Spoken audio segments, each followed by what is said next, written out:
गुरुर्ब्रह्मा गुरुर्विष्णु गुरुर्देवो महेश्वरा गुरु साक्षात् परब्रह्म तस्मै श्री गुरुवे नमः।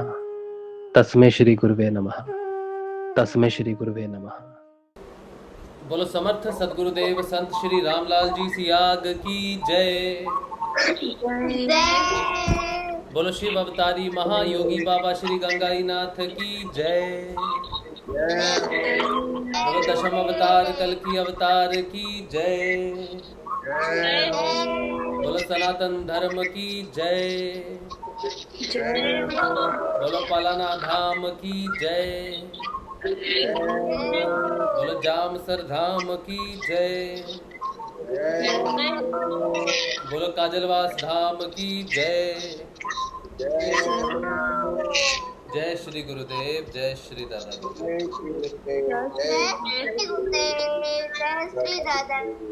जय श्री गुरुदेव, जय श्री गुरुदेव। बेटा आप सबको जय श्री गुरुदेव। चलिए अब जो है प्रोग्राम जो हमारा होता है रोज़ का, श्री गुरुदेव रामलाल जी सियाग के सिद्ध योग के बारे में हम बात करेंगे और जो बदलाव आते हैं सिद्ध योग से उसकी बात करेंगे। बदलाव आते समय जीवन में जो हलचल होती है, जो भंवर उठता है, जो तूफान आता है, कई बार तो समझ में आता है, कई बार समझ में नहीं आता। जब तूफान हमारी इच्छाओं के विरुद्ध हो तो हमें समझ नहीं आती चीज़ें, लेकिन जब तूफान हमें बहा के सही डायरेक्शन में ले जाए तो हमें बड़ा अच्छा लगता है और वो चीज़ें समझ में आनी शुरू होती है। तो प्रश्न खड़े हो जाते हैं कई बार कि जो बदलाव आ रहे हैं वो सही हैं या हमारे जीवन में जो घटनाक्रम घट रहा है वो सिद्ध योग में आने के बाद उसका क्या महत्व है, या फिर कैसे उस चीज़ों को हम देख सकते हैं। साधक होने के नाते हमारा क्या दृष्टिकोण होना चाहिए और किस तरह से आगे बढ़ा जा सकता है, क्या क्या पड़ाव आते हैं, क्या क्या बदलाव आते हैं। ये बदलाव जो है ये महत्वपूर्ण है जीवन में। जब कोई ख्वाब आता है तो आप किसी को ख्वाब सुनाते हो ना, भाई मुझे ये सपना आया है, तो लोग क्या कहते हैं कि भाई सपना ही है, भूल जा। लेकिन जब आप सच्ची में कुछ काम करते हो, कोई घटनाक्रम होता है और उसका जब बदलाव आता है, तब आप कहते हैं कि मैंने ये काम किया और इसका बदलाव आया। ठीक है, तो बदलाव को लोग ज़्यादा इसमें कोलिल ना दो बेटा, बदलाव को लोग ज़्यादा महत्व देते हैं। तो हम जो सिद्ध योग में जाते हैं, सिद्ध योग में बड़ी महत्वपूर्ण चीज़ है कि हम सच्चाई को पहचाने, मतलब हमारे बदलाव की तरफ हम देखें। सिद्ध योग बड़े ही एक एक ऐसा रास्ता है, या अध्यात्म की शुरुआत एक ऐसी जगह से करता है, बिल्कुल स्टार्ट से करता है, जहाँ से जो रास्ता शुरू होता है, वहाँ से अध्यात्म का जो रास्ता है वो हमने देखा नहीं। मतलब हमने किसी ने भी बुक्स में पढ़ा या ऐसा कुछ है, ऐसा कुछ नहीं होता। चलना यानी कि अगर कोई मुझे सीनरी दिखा दे, हिमाचल की या हिमालय की कोई सुंदर सी सड़क दिखा दे, तो इसका मतलब ये नहीं कि मैं उस पर चला हूँ, जब तक मैं उस पर चलता नहीं, और जब तक मैं उस पर चलता नहीं तब तक मैं उसे महसूस नहीं करता। तो जो सिद्ध योग है इसमें बदलाव की बात करते हैं। बदलाव कई तरीके से आता है। बदलाव कुछ तो बहुत अच्छे इवेंट्स होते हैं, उससे बदलाव आता है। कुछ इवेंट्स हमें पसंद नहीं होते, उससे भी आता है। तो इवेंट्स का अर्थ है कि हमारे जीवन में जब कोई घटनाक्रम होता है तो घटनाक्रम को घटाने वाला जो ईश्वर है, इस बात की पुष्टि जो है ये अपना जो कश्मीरी शैविज़्म है, ये इस बात की पुष्टि करता है कि जो घटनाक्रम जितना भी दुनिया में के अंदर होता है वो ईश्वर की इच्छा से होता है। हम सिर्फ उसमें करता भरता धरता ये सब बन के बैठे रहते हैं। ठीक है, अब ये जो करता धरता ये सब चीज़ें हैं, ये इसका बहुत जीवन में महत्व है, क्योंकि जो शिक्षा हमें मिलती है वो करता होने से, भरता होने से या धरता होने से ही मिलती है। अब जो मैं बात कर रहा हूँ आपके साथ कि कश्मीरी शहरिज़म का जो काम है, ये इवेंट्स का अक्सर हमारे आसपास होना या हमारे जीवन में होना, जो इस समय जो घटनाक्रम हो रहा है ये ईश्वर की इच्छा से हो रहा है, ऐसा कश्मीरी शैविज़्म कहता है। क्योंकि वो कहता है कि ईश्वर के 5 काम हैं: सृष्टि की रचना, उसकी स्थिति, उसकी लय और उसका तिरोधान, और फिर गुरु कृपा जो होता है अनुग्रह। तो ये जो सृष्टि और जो स्थिति है, जो दूसरी चीज़ है, सृष्टि क्रिएशन ब्रह्म, और जो स्थिति स्थिति जो है, स्थिति को कहते हैं कि आज मेरी क्या स्थिति है, आज संसार की क्या स्थिति है, आज दुनिया में क्या स्थिति बनी। तो जो स्थिति है ये ईश्वर का घटनाक्रम है, वो उसे निर्धारित करता है। उसे देखने वाली दृष्टिकोण अलग अलग होते हैं। एक घटनाक्रम हुआ, उसको देखने की उतनी दृष्टिकोण हो गए जितने दुनिया में लोग हैं, लेकिन उन सबसे ऊंचा एक दृष्टिकोण है, वो है ईश्वर का, जिसे कहते हैं थर्ड आई। कहते हैं जिसकी थर्ड आई जागृत हो जाए उसकी दृष्टि ईश्वर दृष्टि है, क्योंकि वो संभाव की दृष्टि है, वो आंतरिक दृष्टि है, वो घटनाक्रम क्यों घटा या किस लिए घटा उसका पॉजिटिव निरीक्षण करके ईश्वर की तरफ बढ़ा जा सकता है। ये महत्वपूर्ण बात है। और जो चेंजेस आप में आते हैं, जो बदलाव आप में आते हैं, उसे देखने के भी 750 करोड़ दृष्टिकोण है, लेकिन एक दृष्टिकोण सत्य का है। वो सत्य का दृष्टिकोण आपको ईश्वर की तरफ लेके जा सकता है। ऐसा स्थिति को मान के चलना चाहिए। आपके आजू बाजू जो भी घटनाक्रम घटे उसे ईश्वर की इच्छा मानकर अपने ज्ञान का या फिर अपने उत्थान का सदुपयोग करना चाहिए अपने लिए। सब कुछ आपको अपने लिए ही यूज़ करना है, ईश्वर सब कुछ आपको आपके लिए ही देता है। बस उससे आपको ये पता चलेगा कि आपके अंदर जो आप जिस रास्ते पे चल रहे हो वहाँ पे आपका अपना दृष्टिकोण बुद्धि विशेष का है या ज्ञान विशेष का है। तो आपको ये चीज़ें समझनी चाहिए। यहाँ पर बहुत सारी चीज़ें कई बार समझ में नहीं आती, तब आपको जो है ज्ञानी जन का सहारा लेना चाहिए। ज्ञानी जनों का मार्गदर्शन यहाँ पे बहुत ज़रूरी हो जाता है। ज्ञानी जन कोई भी हो सकता है, ज़रूरी नहीं कि आप किसी व्यक्ति विशेष को जानते हो तो वही ज्ञानी जन है, नहीं। ज्ञानी जन जो है वो कई रूप से आपके सामने प्रकट होते हैं, अलग अलग तरह से आपको जो है सही समय पे मार्गदर्शन दे सकते हैं। तो ऐसे में ज्ञान का सहारा लेना बहुत ज़रूरी होता है जब आपको लगे कि मुझे ज्ञान का सहारा चाहिए। लेकिन अगर आप आध्यात्मिक पथ पे हो और आपके पास एक ऐसा ज्ञानी है जो आपके सारे सवालों का जवाब देता है, तो आपको उसी ज्ञानी के पास जाना चाहिए। और वो ज्ञानी हम सबका एक ही है, वो है हमारे श्री गुरुदेव रामलाल जी सियाग। ऐसे ही समय में जब हमें कोई घटनाक्रम समझ में ना आए जीवन में, तो हमें श्री गुरुदेव की तस्वीर के पास जाना चाहिए, उनसे पूछना चाहिए गुरुदेव क्या कहना चाहते हैं, क्या करना चाहिए, हमें क्या बदलाव आ रहा है, इसे कैसे समझना चाहिए। फिर जो आंतरिक प्रेरणा हो उसे ही अपना मार्गदर्शन समझना चाहिए, उस रास्ते पर चलना चाहिए। ठीक है, अब ये बात है, ये इसमें काफ़ी कुछ है, मिला जुला कुछ काफ़ी कुछ है। मैं कुछ बात भी आपसे करूँगा। काजलवास के लिए मैंने गुरु भाई को कहा था, रिकब भाई को कहा था आज आने के लिए, क्योंकि काजलवास बहुत सारे लोग जा रहे हैं और रहने का कुछ प्रॉब्लम है वहाँ पर। जैसे हमें मालूम है कि लाइट वगैरह नहीं है। एक सेकंड में ज़रा इसका लेंस साफ कर लेता हूँ।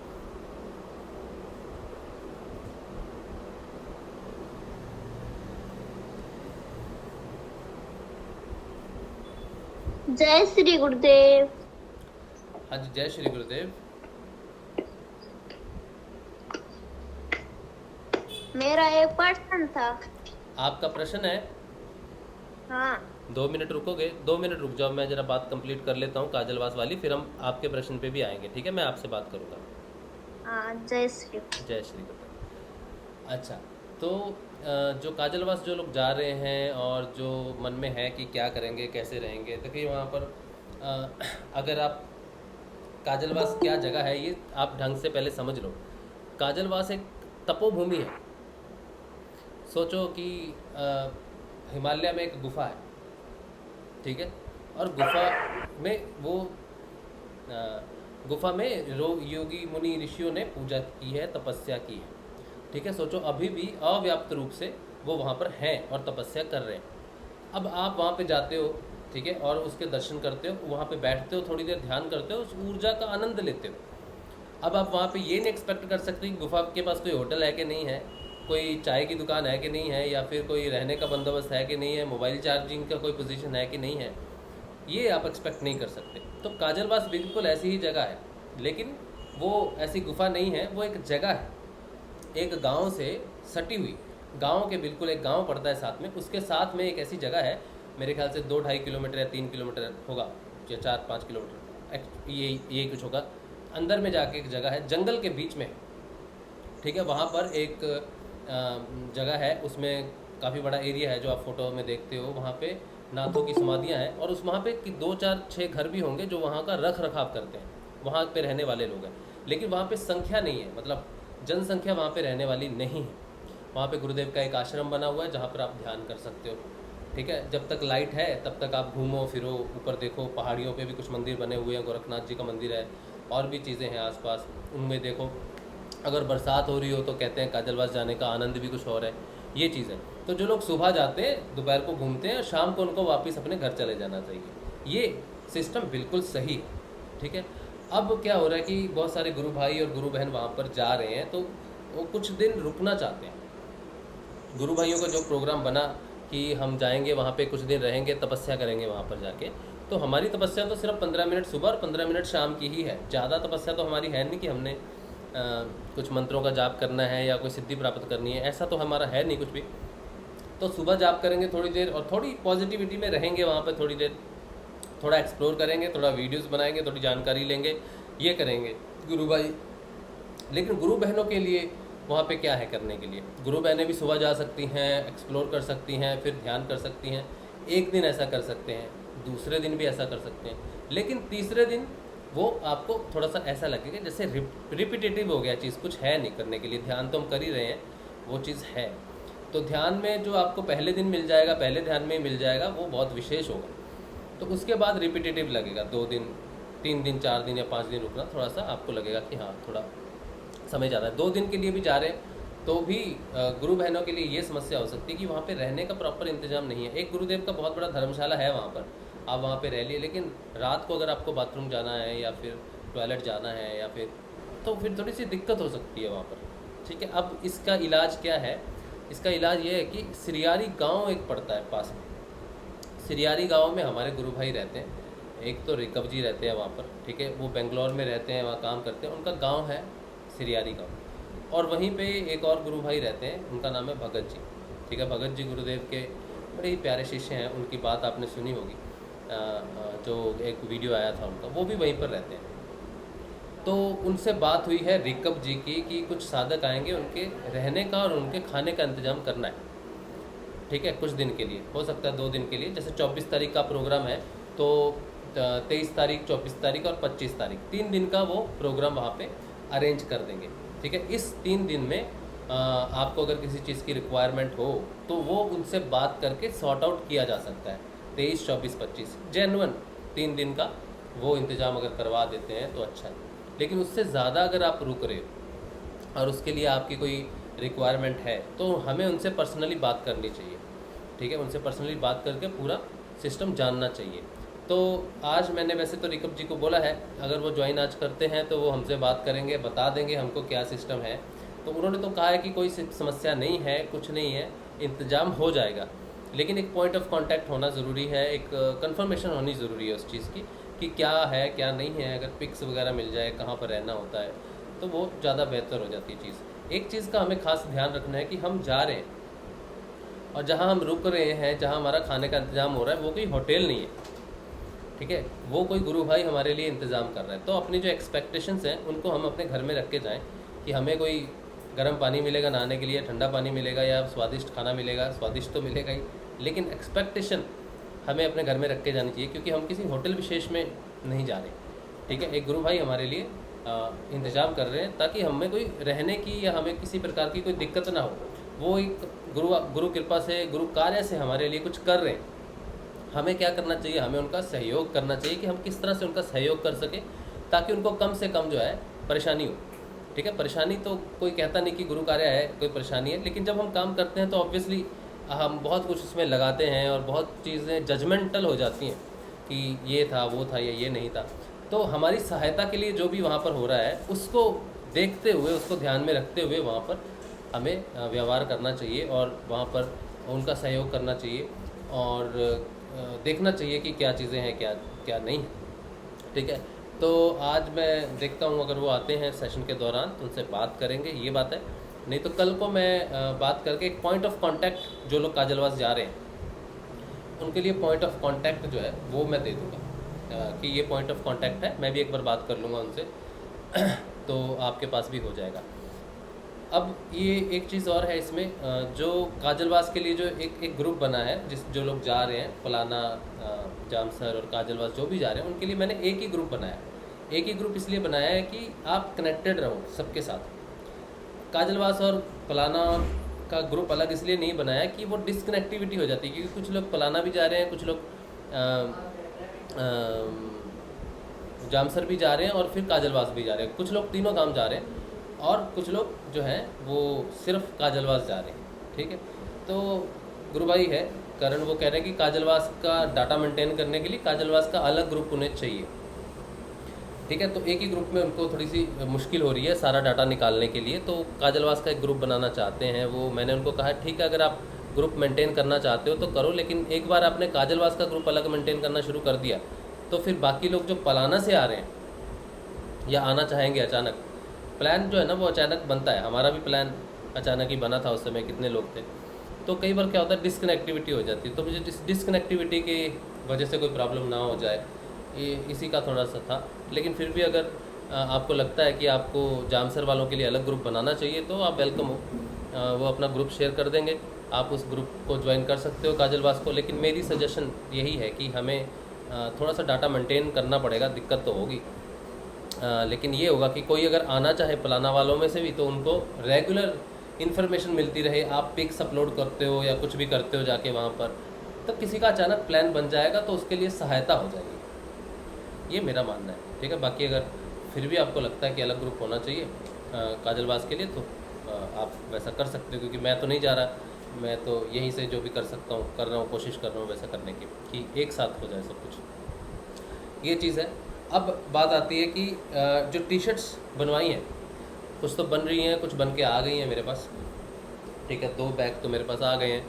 अब इनकी जो डिस्ट्रीब्यूशन है इसमें थोड़ा सा जो हम इसकी जो मार्केटिंग करेंगे, इसको जो हम गुरुदेव के लिए प्रचार प्रसार के लिए जो हम इसको यूज़ करेंगे, उसमें थोड़ा सा चीज़ें जो ऐड की हैं। अब पहली बात तो ये है कि जब ये टी शर्ट्स आपको पहुंच जाएंगी, कल मैं कोरियर कर दूंगा कुछ एक पलाना और कुछ एक मैं कोरियर कर दूंगा जोधपुर गुरु भाई के पास, नरेश गुरु भाई के पास मैं कर दूंगा, क्योंकि वो वहाँ रहते हैं। मैंने उनसे भी बात तो नहीं की, मैं इस सेशन में कर लूँगा बात, तो मैं वहाँ पे कोरियर कर दूंगा, वहाँ से डिस्ट्रीब्यूशन में चली जाएगी कुछ तो। अब जो डिस्ट्रीब्यूशन है इसके लिए थोड़ी सी परेशानी ये थी कि हमने सोचा था कि पहले इसको फ्री डिस्ट्रीब्यूट करेंगे, ठीक है, विदाउट कॉस्ट। लेकिन फ्री डिस्ट्रीब्यूशन के साइड इफ़ेक्ट्स बहुत ज़्यादा दिखाई देने लग गए। साइड इफ़ेक्ट ये है कि वहाँ पे जब डिस्ट्रीब्यूशन होगा, आप लोग तो सेशन देखते हो, आप लोग तो जानते हो कि हमने क्या करना है, लेकिन जो डिस्ट्रीब्यूशन है वो उन लोगों में होगी जो लोग वहाँ पर दर्शन करने आएंगे, आपको टी शर्ट पहने के देखेंगे। जब वो आपको देखेंगे कि आपने टी शर्ट पहनी हुई है, तो गुरुदेव की टी शर्ट है, तो उनका मन करेगा कि वो टी शर्ट पहने, उनके पास भी टी शर्ट हो, तो वो आपको बोलेंगे कि ये टी शर्ट आपको कहाँ से मिली, हमें भी लेनी है। तो आप कहोगे फ्री में ही है, यहीं से ले लो, तो आधे घंटे के अंदर वो टी शर्ट्स ख़त्म हो जाएंगी। ठीक है, अब ये बात अच्छी है कि आधे घंटे में वो टी शर्ट्स ख़त्म होगी, लेकिन जो वो टी शर्ट्स ख़त्म होगी ना, वो 4-5 लोग जिनको वो जानते हैं उनको जाके कह देंगे कि फ्री है ले लो, फ्री है ले लो। तो फ्री लेने के चक्कर में एक परिवार के 3-3 व्यक्ति आएंगे और ऐसी शर्ट्स ले जाएंगे जो उन्होंने पहननी नहीं है। ठीक है, और पूरी की पूरी जो हमारी डिस्ट्रीब्यूशन है टी शर्ट्स की कि पहुँचे ज़्यादा से ज़्यादा डिफरेंट लोग, एक घर में एक टी शर्ट भी पहुँच जाए तो ये होगा कि हम उसको आगे बढ़ा सकते हैं चीज़ को। और दूसरी बात ये है कि ये जो डिस्ट्रीब्यूशन है टी शर्ट्स की, ये कुछ गुरु भाइयों ने मिलके, खास करके 2 गुरु भाइयों ने एक डोनेशन के रूप में एक पैसे देके इसको एक इनिशियल पुश दिया। ठीक है, और हर किसी के लिए ये पुश देना संभव है नहीं, तो ये पुश अगर उन्होंने दिया है तो इसको हम कंटिन्यू कर सकते हैं। इसी पुश को हम बार बार रिसाइकल में डाल सकते हैं। रिसाइकल का अर्थ है कि जितना पैसा हमने टी शर्ट के लिए मिनिमम लगाया है, जो हमारी कॉस्ट पड़ती है, उसी कॉस्ट को हम रिकरिंग करके उसको बार बार करते रहें। तो जो गुरु भाइयों ने 200-300 शर्ट्स के लिए पुश दिया है, या किसी ने 10 टी शर्ट के लिए दिया है, किसी ने 20 के लिए दिया है, किसी ने 25 के लिए दिया है, तो वो क्या होगा कि वो फिर से वापस 25 बन जाएंगी, फिर से पैसे आएंगे, फिर से 25 बन जाएंगी, फिर से 25 बन जाएंगी। तो जिस गुरु भाई ने सिर्फ 25 टी शर्ट का पैसा दिया है, उसी 25 टी शर्ट के पैसे से हम 100 टी शर्ट्स बना सकते हैं। 100 टी शर्ट्स बनेंगी उसी से, और आगे वो रोल होता जाएगा चीज़। ठीक है, हो सकता है कि धीरे धीरे वो कम हो जाए, क्योंकि कोरियर का खर्चा वगैरह और दूसरे कुछ खर्चेस मिला के थोड़े कॉस्टिंग होगी, और कुछ जगह पे तो टी शर्ट्स हमको देनी पड़ेंगी बिना पैसे की भी। कुछ लोग अफोर्ड नहीं कर पाएंगे, तो वहाँ पर हमें कुछ तो करना पड़ेगा, कुछ तो टी शर्ट उनको देनी पड़ेगी। ठीक है, तो हो सकता है कि ये जो सर्कल है ये 3 बार चले, इस पैसे का जो सर्कल है इन टी शर्ट्स का 3 बार चले। एक बार 500 बनी, अगली बार हो सकता है वही पैसे से 300 बने, और हो सकता है अगली बार वही पैसे से 150 बने, और फिर उसके बाद वो नहीं चले। तो एटलीस्ट हम 500 टी शर्ट्स की जगह 1000 टी शर्ट्स तक तो पहुंच सकते हैं उसी पैसे से। अगर हम उसे मिनिमम कॉस्ट पे रखें, एक तो वो सही डिस्ट्रीब्यूशन पे जाएगी, सही लोगों तक पहुंचेगी, और बर्बादी नहीं होगी टी शर्ट की, मिसयूज़ नहीं होगा, और पूरा प्लान जो है वो चौपट नहीं होगा, और टी शर्ट्स की जो है वो रोलिंग चलती रहेगी। तो टी शर्ट की जो मिनिमम कॉस्ट है जो आपको मिलेगी वो है 150 रुपये की, क्योंकि यही इसकी प्रिंटिंग, छपाई वगैरह इसकी कॉस्ट है। ठीक है, इसमें कोरियर ऐड नहीं है, कोरियर का कॉस्टिंग अलग है, वो आपको नहीं देना पड़ेगा, वो हम किसी तरह मैनेज करेंगे गुरु कृपा से। तो कोरियर का कॉस्ट आपको नहीं देना है, आपको सिर्फ टी शर्ट्स का कॉस्ट देना है। ठीक है, 150 रुपये का। तो जो जामसर आप जाओगे तो आपको 150 रुपीज़ लेके ये टी शर्ट आप कोई भी साइज़ की ले सकते हो। वो 150 रुपीज़ आपको कहाँ पेमेंट करने हैं, जहाँ से आपको टी शर्ट मिलेगी वहीं से ही आपको वो नंबर मिल जाएगा। या तो आप वहाँ पे कैश दे सकते हो, या फिर आप वहाँ पर जाके पेटीएम कर सकते हो। ठीक है, जो अकाउंट नंबर वहाँ पे आपको मिलेगा उस नंबर में जाके आप उसको पेटीएम भी कर सकते हो, तो वहाँ पे आप पेमेंट कर दोगे। ऑनलाइन भी ऑप्शन रहेगा आपके पास करने के लिए, ऑफलाइन भी आपके पास ऑप्शन रहेगा। अब ये चीज़ है, दो जगह आपको मिल जाएगा। तीसरा ऑप्शन जो आपके पास है, जो ना तो जामसर जा रहे हैं, फलाना जा रहे हैं, या ना काजलवास जा रहे हैं, उनको टी शर्ट कैसे मिलेगी? उनको टी शर्ट मिलेगी मेरे पास से। आप मुझे जिन्होंने मैसेज दिए हैं, मैं एक बार वो देखूंगा सारे मैसेजेस, किन के मैसेजेस हैं, और मैं उनको वो टी शर्ट्स भेज दूंगा। जिन्होंने पैसे दे दिए हैं जितनी टी शर्ट्स के लिए, उनको मैं भेज दूंगा उनके एड्रेस के ऊपर में। और जिन्होंने अभी नहीं दिए हैं और उनको टी शर्ट्स चाहिए, तो वो मुझे कंफर्मेशन करेंगे और एड्रेस देंगे, और मैं उनको उतनी टी शर्ट जो है वहाँ पर भेज दूँगा। ठीक है, अगर आप फ्री टी शर्ट्स इस जो पूरा प्रोग्राम है इसमें अपना योगदान देना चाहते हैं, जैसे कई गुरु भाइयों ने कहा कि मुझे 5 टी शर्ट्स चाहिए, लेकिन 5 टी शर्ट्स मेरी तरफ से आप उस रोल ओवर में रखो ताकि वो रोल होता रहे, तो वो भी कर सकते हो। एक टी शर्ट खरीदनी है तो एक टी शर्ट खरीद सकते हो। ठीक है, ये आप पे डिपेंड करता है कि आपने क्या करना है। ठीक है, तो ये रहा टी शर्ट्स का अपडेट। कल मैं होपफुली कोरियर कर दूंगा पहला सेट फलाना में, और पहला सेट अभी मेरे पास 200 टी शर्ट बन के आई हैं, 2 बैग हैं।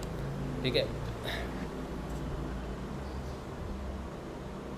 ये 200 टी शर्ट्स हैं, इसमें से 150 तो चली जाएंगी फलाना, और कल मुझे और मिल जाएंगी 50 या कुछ मिल जाएंगी, तो वो मैं एक जामसर यहाँ भेज दूँगा, आपका क्या बोलते हैं उसको, जोधपुर भेज दूँगा।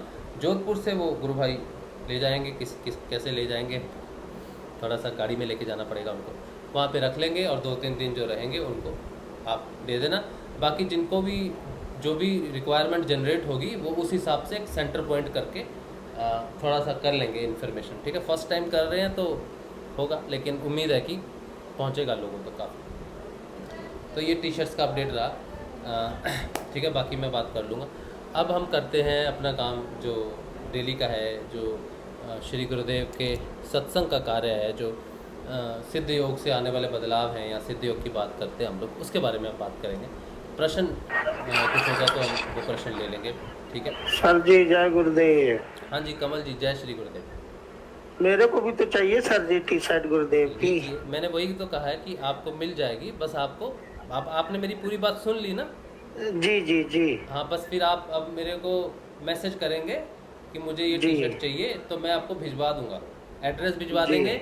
और एक टी शर्ट चाहिए तो उसका 150 रुपीज़ कॉस्ट है, मैं आपको बता दूंगा कैसे पे करना है ऑनलाइन उसको, आप उसको ऑनलाइन पे कर देंगे और मैं आपको कोरियर कर दूंगा। ठीक है जी सर जी जी। हाँ। और मैं एक बात ऐड करना चाहता हूँ, अभी तो मुझे पता नहीं है कि कितना कोरियर लगेगा, क्या नहीं लगेगा, तो फर्स्ट टाइम मैं जो भी भेज रहा हूँ कोरियर का जो खर्चा है वो श्री गुरुदेव उठाएंगे, कैसे उठाएंगे वो देख लेंगे।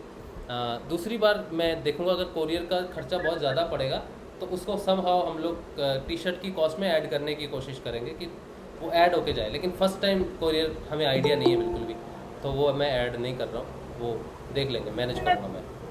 ठीक है, अच्छा नहीं नहीं सर जी, हाँ जी, मैंने कहा भाई जो मंगाए वो कोरियर की भी पेमेंट करे ना, आप के ऊपर क्यों भार पड़े जबरदस्ती का। मैं वही चाहता हूँ, पहले देख लूँ कि कैसा हो रहा है कैसा नहीं हो रहा, तो जी। अगर ज़्यादा लगेगा, बहुत ज़्यादा लगेगा तो वो मैनेज कर लेंगे। मैं ऐसा व्यक्ति नहीं हूँ कि अपने ऊपर भार ले लूँ, मैं बहुत क्लियर व्यक्ति हूँ, साफ व्यक्ति हूँ, पूरा साफ बात रखता हूँ बिल्कुल।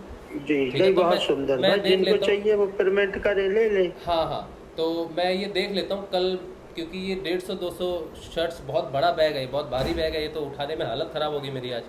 तो जी सर जी। इसको अब कोरियर करेंगे तो कितना पैसा लगेगा वो तो मुझे आइडिया नहीं है, कल पता चलेगा पहली बार कोरियर में।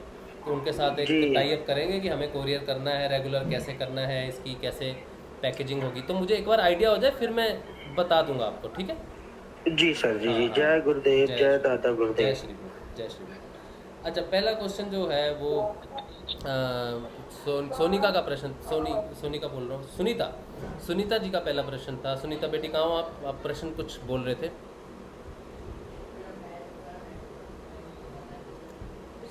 सुनीता, सोनी,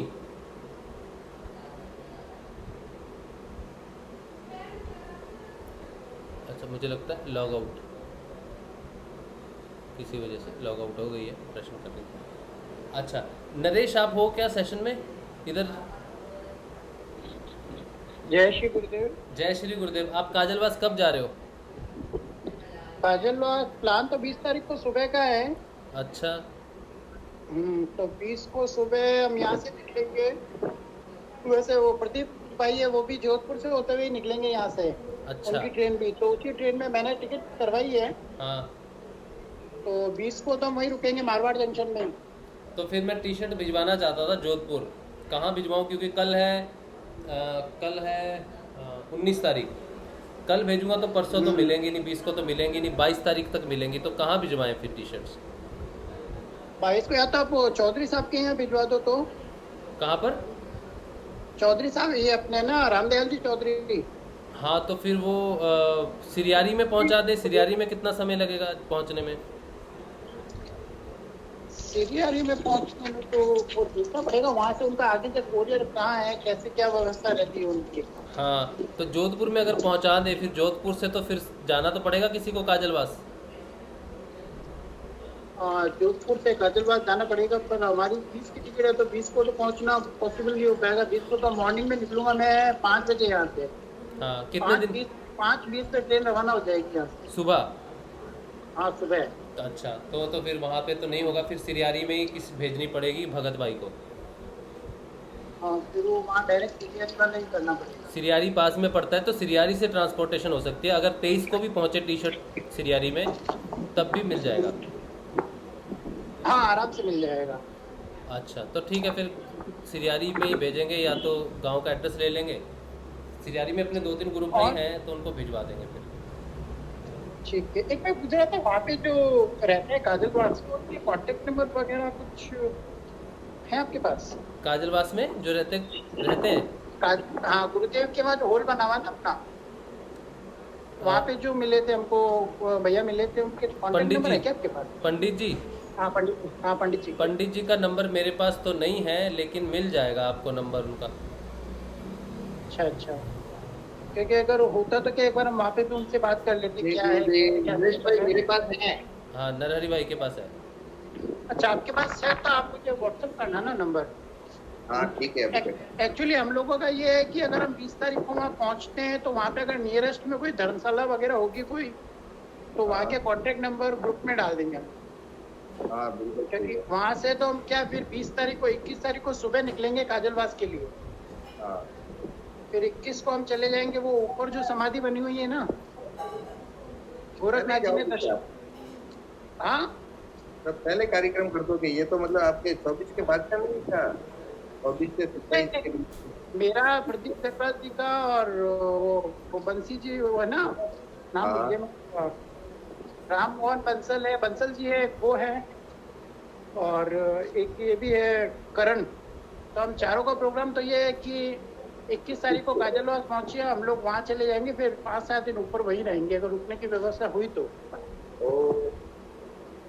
और नहीं तो फिर हम नीचे आ जाएंगे। वहाँ पे अगर नीचे रहने का होता है तो हॉल में बात कर लेंगे, नहीं तो फिर अदरवाइज कोई दूसरी व्यवस्था करेंगे। क्योंकि वहाँ 23, 24, 25 को तो प्रोग्राम है ही है। 23 को वहाँ पे सब लोग रहेंगे, 24 को और 25 को सारा जो भी वाइंड अप वगैरह करेंगे, तो 23, 24, 25 को तो वहाँ पे बहुत से लोग होंगे। तो आप रहोगे वहाँ के नहीं रहोगे, आप ऊपर होंगे उस समय 23, 24, 25 को, या नीचे होंगे। वहाँ पे अगर ऊपर रहने के लिए व्यवस्था रही हम लोगों की, हम 3-4 जनों की, तो हम 5-7 दिन वही रहेंगे ऊपर ही। जोर आनंद हो गया। और अगर वहाँ से अगर नहीं है कि वहाँ ऊपर रहने की व्यवस्था नहीं रहती है, तो फिर हमें नीचे ही आना पड़ेगा, जहाँ पे ये नौनाथों की समाधि है वहाँ पे। हाँ वो जैसे जो वहाँ जाने भी पता चलेगा। वैसे प्रोग्राम तो हमारा 21 से 27-28 तक का है। हाँ अब वो आगे क्या गुरुदेव की क्या इच्छा रहती है कि हमें 25 को ही वापस आना पड़े या वो सारा कुछ फाइनल नहीं। हमारे क्या प्रोग्राम थोड़ा लंबा बन रहा है नाथू जी के और मेरे कि भाई फलाना जाओ पहले 23 को, फलाना से फिर काजल अपने जामसर और फिर जामसर से काजलवाद, ऐसा प्लान बन रहा है 8-10 लोगों का। अच्छा अच्छा। तो काजलवाद कितनी तारीख को आने का हो रहा है आप लोगों का? 23 को? 25 को होगा फिर तो, क्योंकि हम 23 को यहाँ से निकलेंगे, 23 को शाम को बीकानेर पहुंचेंगे, 24 को फलाना और जामसर करेंगे और फिर 25 को काजलवाद पहुंच पाएंगे। अच्छा अच्छा। वैसे 23 को भी काफी, अजय भाई भी 23 को ही आ रहे हैं। 23, 24, 25 को वो रवाना हो जाएंगे वापस। फैमिली टूर रहेगा मेरे से। अच्छा फैमिली टूर रहेगा। वो देखते हैं हमारा भी कितने दिन का बैठता है। हम वो उम्मीद तो लेके बैठ रहे हैं कि 6 से 7 दिन रुकने का है वहाँ पे, पर अब आगे क्या प्रोग्राम रहता है, कितने दिन हम रह पाते हैं। हो सकता है 24 से 25 को वापस आना पड़े। हाँ सही। तो वो जैसे गुरुदेव की इच्छा होगी उन पे है। तो वहाँ पे एक्चुअली 20 तारीख का हमारा थोड़ा ये है कि कोई अगर नजदीक में कोई धर्मशाला वगैरह या ऐसा कोई कॉन्टेक्ट नंबर रहा, ताकि अगर कोई वहाँ पे आता है और रुकना चाहता है, अगर कोई लेट भी पहुँचता है तो हाँ उनको थोड़ा इजी हो जाए। हाँ क्योंकि वहाँ जाने के बाद में तो कोई कांटेक्ट होगा नहीं हम लोगों से। हाँ, वहाँ पे ऐसा हमें करना चाहिए कि या तो एसएमएस भेजते हैं ना तो पहुँच जाता है, या व्हाट्सएप ग्रुप है तो मैसेज करके छोड़ना पड़ता है। वो कब पहुँचे इंस्टेंटली तो पहुँच नहीं सकता उसका कोई फिक्स नहीं रहता है कब पहुँचे, कभी जल्दी पहुँच जाता है और कभी नहीं तो पहुँच। वहाँ पे ऊपर अगर नेटवर्क आएगा तो बात अलग है, बाकी नीचे तो नेटवर्क नहीं आता इतना। और वहाँ पे एक हैंडपंप लगा हुआ है काजलवास में। हाँ हैंडपंप के जस्ट पास में नेटवर्क आता है। वहाँ पे केवल हैंडपंप के आसपास में ही नेटवर्क आता है, बाकी कहीं नेटवर्क नहीं मिलेगा आपको। हाँ वहाँ पे मैंने ट्राई किया है, वहाँ पे आप इजीली बात कर सकते हो हैंडपंप के पास। और रात को वहाँ नेटवर्क पकड़ने नहीं जाना, लेकिन नहीं रात को तो नहीं जाना है। जंगली सुअर आ जाता है। नहीं रात को एक्चुअली वो ऊपर वाला जो मंदिर है वहाँ पे हमने देखा भी नहीं है वो है कैसा। वहाँ पे एक्चुअली 4 लोग रुक सकते हैं, या रुकने की परमिशन है या नहीं है। अगर होगी तो हमारा यही है कि वहाँ ऊपर ही रुकेंगे हम, क्योंकि वहाँ से अप डाउन करना डेली पॉसिबल नहीं है। नहीं वो अप डाउन तो पॉसिबल नहीं है। अपन ने देखा था ना, रास्ता तो कितना है, जंगली रास्ता है पूरा। हाँ तो जंगली रास्ता है, तो वहाँ पे ऐसे हम 4-5 जने हो जाएंगे और सुबह जल्दी निकलेंगे। हाँ और अगर वहाँ पे रुकने की व्यवस्था हुई तो वहीं रुकेंगे, नहीं तो दिन ढलने से पहले पहले हम लोग वापस आ जाएंगे। बराबर। इसीलिए मैंने नंबर व्हाट्सएप कर दिया आपको, 2 नंबर है वो उनके। अभी जैसे आरती का टाइम होता है ना तो नहीं लगता है, वो जब अपने घर जाते हैं तो फोन लग जाता है उनको, जो सीरियली आएंगे ना तब लगता है। अच्छा अच्छा चलो ठीक है। देखो वैसे वो आएंगे तभी बात कर लेंगे, और कॉन्टेक्ट नंबर होगा तो थोड़ा हम बात करने में इजी रहेगा। हाँ हाँ चलो ठीक है, फिर देखते हैं चलिए। क्या रहता है। चलिए आप मैनेज कीजिए वहाँ पर जाके और अपडेट कर देना आप मुझे, और मैं फिर ठीक देखता है। हूँ टी शर्ट भिजवाता हूँ। सिरियारी से आपको मिल जाए जब वो गुरु इच्छा होगी, ठीक है। तो ये है। अब जो है बात है प्रश्न की। सोनी आप कुछ बोल रहे थे बेटा?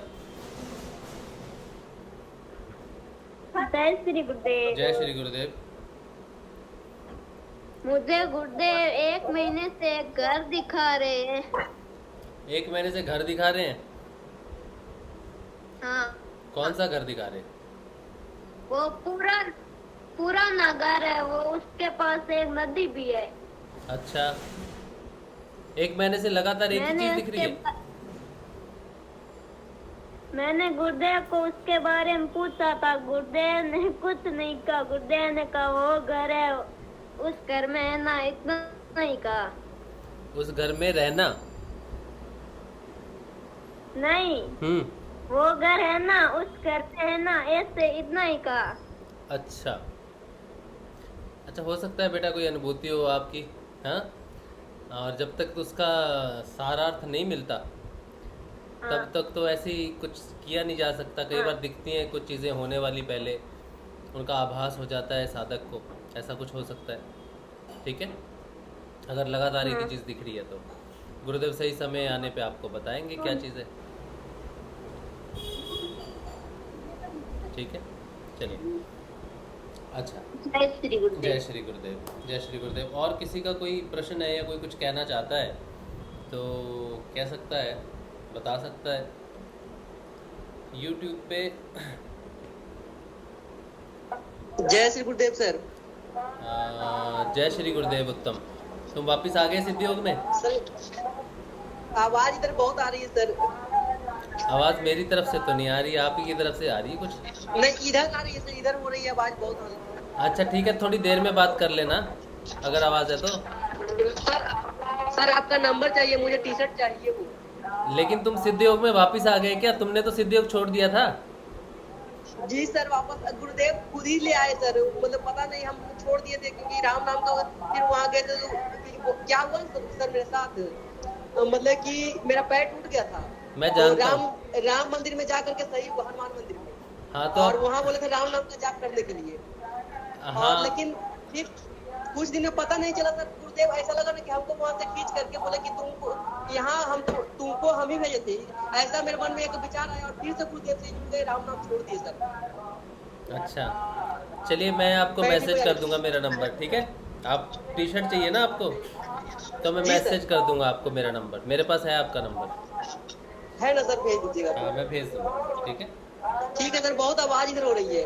अब बस ठीक है, अब बने रहो सियाग गुरु सियाग सिद्धि योग के साथ बने रहो, यही बात है। जी सर, बस 1 महीना छोड़ दिए सर बात। कोई बात बाकी नहीं। ऐसे कर। कोई बात, चलो ठीक है, ठीक है। जय श्री गुरुदेव। जय श्री गुरुदेव सर। हाँ अच्छा, तो YouTube पे जो है प्रश्न, आप सबको जय श्री गुरुदेव। जो YouTube पे भी हैं सब गुरु भाइयों को, गुरु बहनों को जय श्री गुरुदेव। कल एक कुछ प्रश्न थे, वो मैं रिकॉल करने की कोशिश करूँगा अगर रिकॉल है तो। इसमें अजय श्रीवास्तव जी कह रहे हैं, मेरे लिए बड़े साइज़ की 2 टी शर्ट्स पलाना जा रहा हूँ, वहीं मिल सकती हैं क्या? हाँ जी, वहीं मिल जाएंगी, कल मैं भेज दूँगा पलाना, और देखते हैं अब कितने दिन में पहुँचती है पलाना। ये तो डिपेंड करता है, प्रिंटिंग में थोड़ी लेट तो हुए है, लेकिन ये पहुँच जाएगी पलाना। होप कि कल है 19, 20, 21, 22 तारीख तक भी अगर पहुँच जाए तो 24 को आने वाले जो साधक हैं उन तक पहुँच जाएगी टी शर्ट, तो मैं भेज दूँ, कल मैं कर दूँगा कोरियर। मानसरोवर से दुर्गेश अरोड़ा जी कह रहे हैं कि जय गुरुदेव, मेरा ध्यान 45 मिनट तक नहीं खुलता। देखिए, अगर अपने आप अंदर से ध्यान लग रहा है तो ठीक है, कोई प्रॉब्लम नहीं है, तो 45 मिनट इज़ ऑल राइट। कई बार क्रिया योग होता है, कई बार गहरा ध्यान लगता है, तो हो कोई बात नहीं। अगर अंदर से लग रहा है और नहीं खुल रहा ध्यान तो उसमें कुछ किया नहीं जा सकता। बस इतना है कि आप गुरुदेव से प्रार्थना करके बैठेंगे कि गुरुदेव 15 मिनट के लिए ध्यान केंद्रित करो, उसके बाद कितनी देर के लिए ध्यान लगता है वो गुरुदेव पे छोड़ दीजिए, कोई बात नहीं। ज़बरदस्ती हमें नहीं बैठना चाहिए ज़्यादा देर तक कि हमें ज़्यादा लाभ होगा ध्यान के दौरान। अगर ऐसी बात नहीं है और अपने अंदर से खुद ही ध्यान लग रहा है, इतनी देर तक नहीं खुलता है, तो ऑल राइट, मेरे ख्याल से कोई दिक्कत नहीं है। वैसे भी मानसरोवर से आप बात कर रहे हो तो वहाँ पे तो काफ़ी ठंड है, ठंडा इलाका है, तो 45 मिनट ठीक, फाइन, कोई प्रॉब्लम होनी नहीं चाहिए, ठीक है? अच्छा, गूगल मीट पे कौन बात करना चाहता है? जय श्री गुरुदेव। हाँ जी नरेश। मैं पूछ रहा था कि जैसे मतलब ऐसा कभी कुछ होता है क्या कि मतलब आप जैसे खुद से रिप्लाई करते हो, ऐसा कुछ? खुद से रिप्लाई करते हो मतलब पिछले 7-8 दिनों से ऐसा हो रहा है कि जैसे मैं अगर आपसे कुछ बात कर रहा हूँ, हाँ मैंने आपसे बात कर ली जो मुझे करनी थी, हाँ, फिर मतलब अगर कोई बात है, मैंने अगले को कोई सजेशन दिया या मैंने किसी को किसी बात के लिए कुछ कहा, तो मेरे अंदर से मतलब वही चीज रहती है कि तू क्या कर रहा है, हाँ, फिर ये क्या है, क्यों बोला तूने उसको? फिर मुझे लगता है कि यार कौन, मतलब फिर एक वो फीलिंग आती है कि जैसे खुद से खुद को बोलना। हाँ, जैसे सूरज से भी मेरी इन दिनों काफी बात हुई, तो उससे बात करके अगर हम दोनों के बीच में कोई डिस्कशन होता है या कोई बात होती है, कुछ ऐसी चीज जो मुझे लगता है तो अंदर से वो चीज आती है कि मतलब आजकल ये लगता है कि बस जो बोलना है सच बोलना है, और जो सलाह देनी है वो आप अपनी सलाह किसी और को ना दें। अच्छा, मतलब मुझे ऐसा लगता है कि जो मुझ में मेरे साथ जो हो रहा है वो मैं किसी और को प्रेफर ना करूं। ये हो रहा है तो ये तेरे लिए हो रहा है, ये सबके लिए नहीं। हाँ, सबका अपना रहता है, सबका अपना समय है, सबकी अपनी साधना है। हाँ, तो बोलने के बाद में ना मैं रुक जाता हूँ। अच्छा। मतलब मेरी बात के बीच में ऐसा लगता है जैसे कोई तीसरा व्यक्ति बोल रहा है।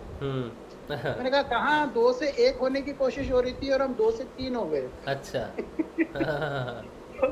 तो वो चीज लगती है। और एक दूसरा लगता है कि किसी को कुछ बोला जाता है तो कहीं ना कहीं आता है कि रुक जा, और ये बात ऐसे नहीं है, ऐसे है, बोल। तब मेरे को लगता है कि ये पता नहीं मेरी अंदरूनी भावना है या क्या हो रहा है, और उसमें इतनी वो पॉजिटिविटी फील होती है ना कि बोल दे, कुछ नहीं होगा, हाँ। बोल दे, बात खत्म कर। तो मतलब मेरे मन में आता है कि नहीं, ये चीज कहूँ या नहीं कहूँ, वहां डाउट नहीं होता। वहां ये चीज होती है, कह दे, कोई कुछ नहीं कहेगा, कोई कुछ नहीं होने वाला तेरा। तो ऐसा करके ना कुछ मतलब ऐसा लग रहा है जूते खाने वाली स्थिति लग रही है मेरे को भी पिछले कुछ दिनों में। ऐसा बोल लेते, कई बार हम सोचते हैं कि अगला नाराज हो जाएगा, कि हो जाएगा, बोल दे। हाँ। तो वैसा कुछ करके और फिर मतलब बात नॉर्मल भी हो जाती है और डिस्कशन होके कुछ पॉजिटिव निकल के वो सामने आ जाता है। तो कभी लगता है कि अपनी खुद के अंदर की अनुभूति है, फिर वो लगता है कि मैं कुछ कहना चाहता हूँ, अंदर से कुछ और आ रहा है। ऐसा कुछ होता है घटित, ये मेरी खुद की पर्सनल शायद पे मेंटली स्थिति है। ये देखिए, जो कश्मकश है ना, ये है पॉइंट ऑफ व्यू के बीच में और सच्चाई के बीच में कश्मकश है। जब तक हाँ। आपको लगता है कि ये पॉइंट ऑफ व्यू नरेश का है, हाँ, तब तक तो आपको किसी को वो पॉइंट ऑफ व्यू थोपने का कोई मतलब नहीं बनता। नहीं बनता। लेकिन जब वो सच्चाई है, वो अल्टीमेट सच्चाई है, वो आपका पॉइंट ऑफ व्यू नहीं है बट वो रियलिटी है, तब वो आप सारी reality दुनिया को है, बताओ। तो उससे हमें लगता है कि उससे अगला नाराज हो जाएगा, तो फिर मन से आवाज होती है, हो जाएगा तो कुछ उससे लेना क्या है। देखिए, बात है जो बोलना। हाँ, लेकिन कोई मतलब अगर वो आपसे चीज़ आती पूछे, है। कोई अगर आपसे हाँ? पूछे कि ये चीज़ है, अगर तो आप हाँ। अपने एक्सपीरियंस पे, अपने पॉइंट ऑफ व्यू पे बताने जाएंगे, तो कोई वैल्यू नहीं है दुनिया में उस चीज़ की, क्योंकि पॉइंट ऑफ व्यू हाँ। की कोई वैल्यू नहीं होती। सही है।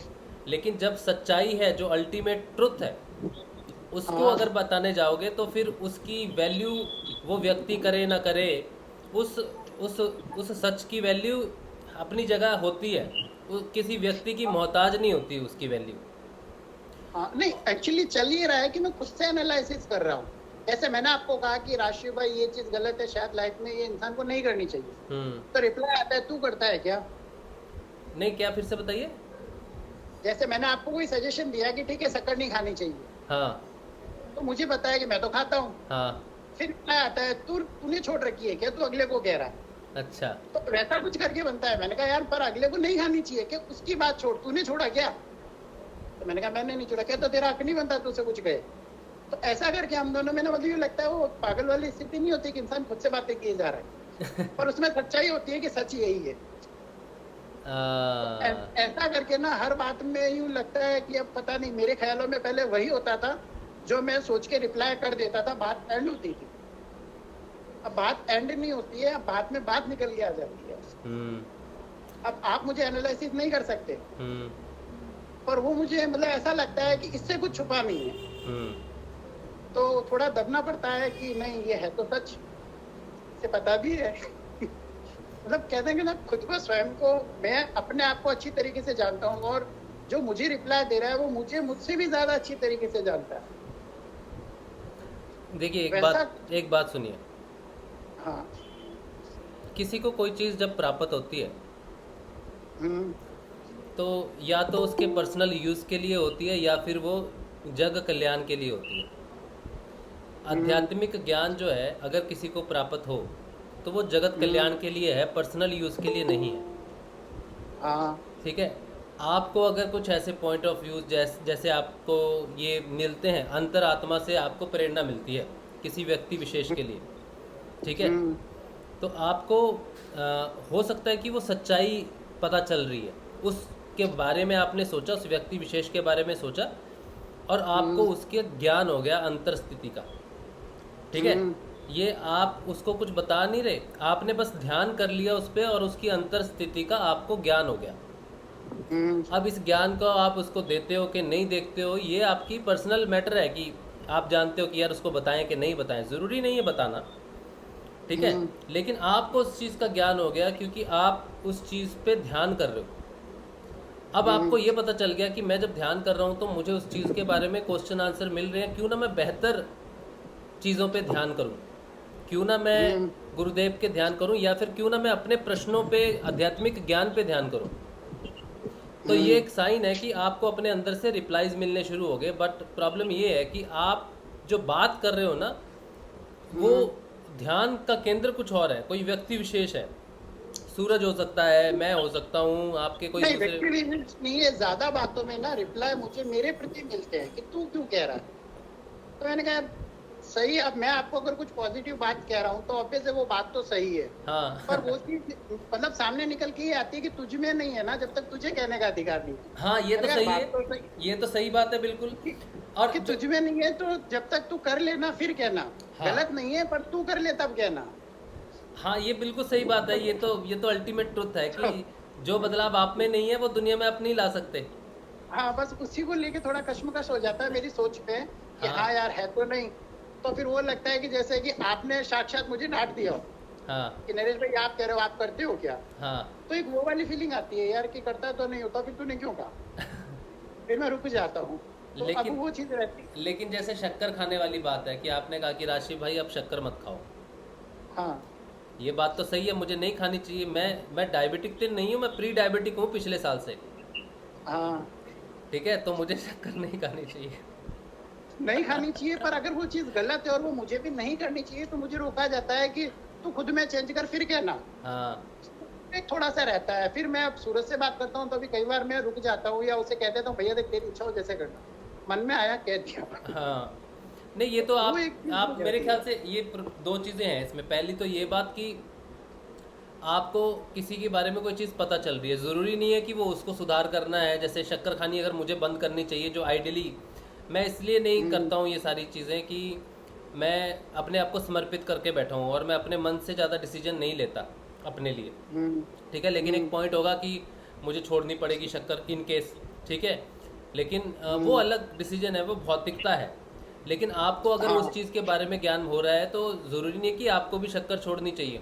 वो तो मेरे प्रति आपने ध्यान किया होगा या फिर कुछ बोला होगा तो आपको उस स्थिति का ज्ञान हो सकता है, ठीक है। लेकिन ये मैं वही कह रहा हूँ कि आपको अगर स्थिति से, अगर आपको ये स्थितियाँ बनती हैं ना, आपको ये पता चल रही है, पहली बात तो आपको बोलनी नहीं चाहिए यहाँ पर, क्योंकि आप किसी एक व्यक्ति को बोल के कहोगे तेरे बारे में ये पता चला है या तुझे ये नहीं करना चाहिए, तो ऑब्वियसली लोग आपको एक्सेप्ट नहीं करेंगे।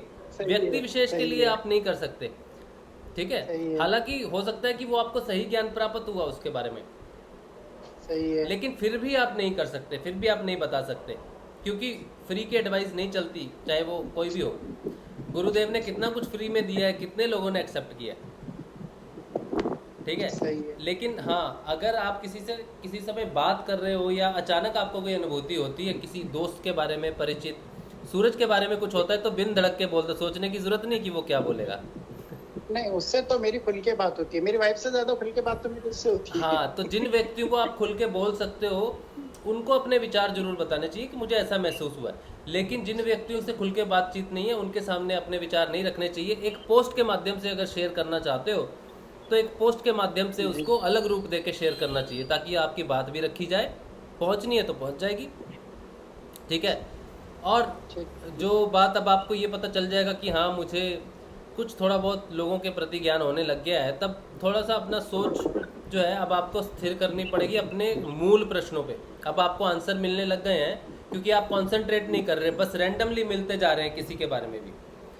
अब आपको फोकस की ज़्यादा ज़रूरत है। ध्यान में आप बैठोगे तो आप गुरुदेव से पूछोगे गुरुदेव मेरा मार्गदर्शन करो, या मेरा मार्गदर्शन करो, मतलब आप अपने बारे में जानो। तो आपको जो ज्ञान प्राप्त होगा वो आंतरिक स्थिति के बारे में प्राप्त होगा।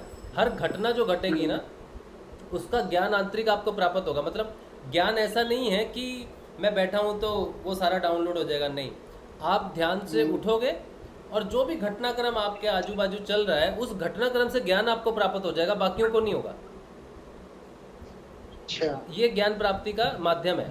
मतलब जो भी दुनिया में किसी व्यक्ति का है, किसी विशेष का है, सड़क पे है, बाहर पे है, घर में है, आपको ज्ञान प्राप्त अपनी घटनाक्रम से होगा, आपकी अपनी स्थिति से प्राप्त होने शुरू हो जाएगा। बस आपको अब थोड़ा सा ध्यान देना है कि गुरुदेव मैं किस तरफ जाना चाहता हूँ। आपका मन जिस तरफ जाएगा ना वो वही चीज़ें आपको प्राप्त होनी शुरू हो जाएंगी। तो व्यक्ति विशेष से जब आप बात करोगे तब उनके बारे में आपको ज्ञान हो जाएगा, लेकिन बिना वजह जिनसे बात नहीं करनी है उनका वो अननेसेसरी डाउनलोड की ज़रूरत है नहीं। कुल मिला के शांति बनाए रखें। शांति बनाए रखें और जिससे बात कर सकते हैं उनको खुल के सत्य की बताएं कि ऐसा मुझे महसूस हो रहा है भाई, क्या स्थिति है तुम्हारी आजकल, और मैं भी शक्कर खाना ठीक है फिर बंद करूंगा और क्या करूंगा। जय श्री गुरुदेव। जय श्री गुरुदेव। जय श्री गुरुदेव। जय श्री गुरुदेव नरहरि भाई। एक मेरा प्रश्न लीजिए। मैं कुछ कल परसों की बात होगी, मैं कुछ कार्य कर रहा था। हाँ उस समय कार्य हो रहा था, वो जैसे होना है वैसा सारा सिस्टमेटिक हो रहा था अच्छी तरह। हाँ मेरा शरीर, मेरा भाव सारा उसमें था। लेकिन मैं उस समय मेरे प्रश्न ये आया कि जब चेतन और जड़ दोनों वहाँ है तो देख कौन रहा है? क्योंकि जड़ अकेला तो कार्य नहीं कर सकता, जड़ है और चेतन है, दोनों मिलके कोई भी कार्य करते हैं। तो फिर मुझे उस समय मैं उसमें इन्वॉल्व नहीं था उस कार्य में। मुझे दिख रहा मैं अलग था उसमें। मुझे महसूस हो रहा था कि हाँ ये सारा कार्यक्रम हो रहा है, ये मैं कार्य कर रहा हूँ, वो हो रहा है, और किसी को कुछ भी समझ में नहीं आए, लेकिन वो समझ रहा है कि हाँ पूरी तरह से मैं यहीं पे हूँ। लेकिन मैं अपने आप को अलग फील कर रहा था। उसी समय मेरे मन में ये प्रश्न पैदा हुआ कि जब चेतन अगर दृष्टा है तो जो कार्य हो रहा है उसमें चेतन नहीं हो तो कार्य भी नहीं हो सकता, क्योंकि शरीर तो मूव कर रहा है, शरीर से हम काम कर रहे हैं, लिख रहे हैं या जो भी काम कर रहे हैं। तो जब दृष्टा अगर चेतन है और वो उससे अलग है तो जड़ कैसे अकेला कार्य कर सकता है? और जब अगर वो चेतन देख रहा है तो कार्य कर रहा है, वो तो अकेला जड़ बचा, तो अगर जड़ बचा है तो वो कार्य कैसे होगा? जड़ कहाँ पर, ये कौन सी स्थिति है जहाँ सिर्फ जड़ बचा है? जड़ और चेतन दोनों कार्य करते हैं, तो यानी चेतन और आत्मा अलग अलग है, ये प्रश्न पैदा होता है। नहीं, चेतन आत्मा एकदम दृष्टा, ये तीनों एक ही चीजें हैं। दृष्टा भी आत्मा है, आत्मा ही चेतन है, ये तीनों एक ही है। दृष्टा कह लो, आत्मा कह लो, चेतन कह लो, एक ही चीज है। चेतन अपना कार्य करते करते ही अपने आप को देख सकता है, इसका मतलब ये हुआ? चेतन तो कोई कार्य करता ही नहीं, चेतन तो शक्ति है कार्य करने की। हाँ, ठीक तो है। वो जड़ के अंदर इन्वॉल्व है, यानी कि एक चीज है, उसके अंदर जड़ और चेतन दोनों है, ये कार्य कर रहे हैं। ये देखिए, तो चेतन मेरे अंदर जड़ है ये शरीर, और चेतन है आत्मा।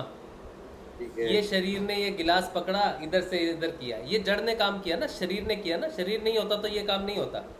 हाँ, ये हो गया जड़, और ये करने वाला था चेतन। ये जड़ कर रही है, लेकिन करवाने वाला अंदर कौन है? चेतन ही तो है, तभी तो ये कहेंगे ना भाई जिंदा है आदमी।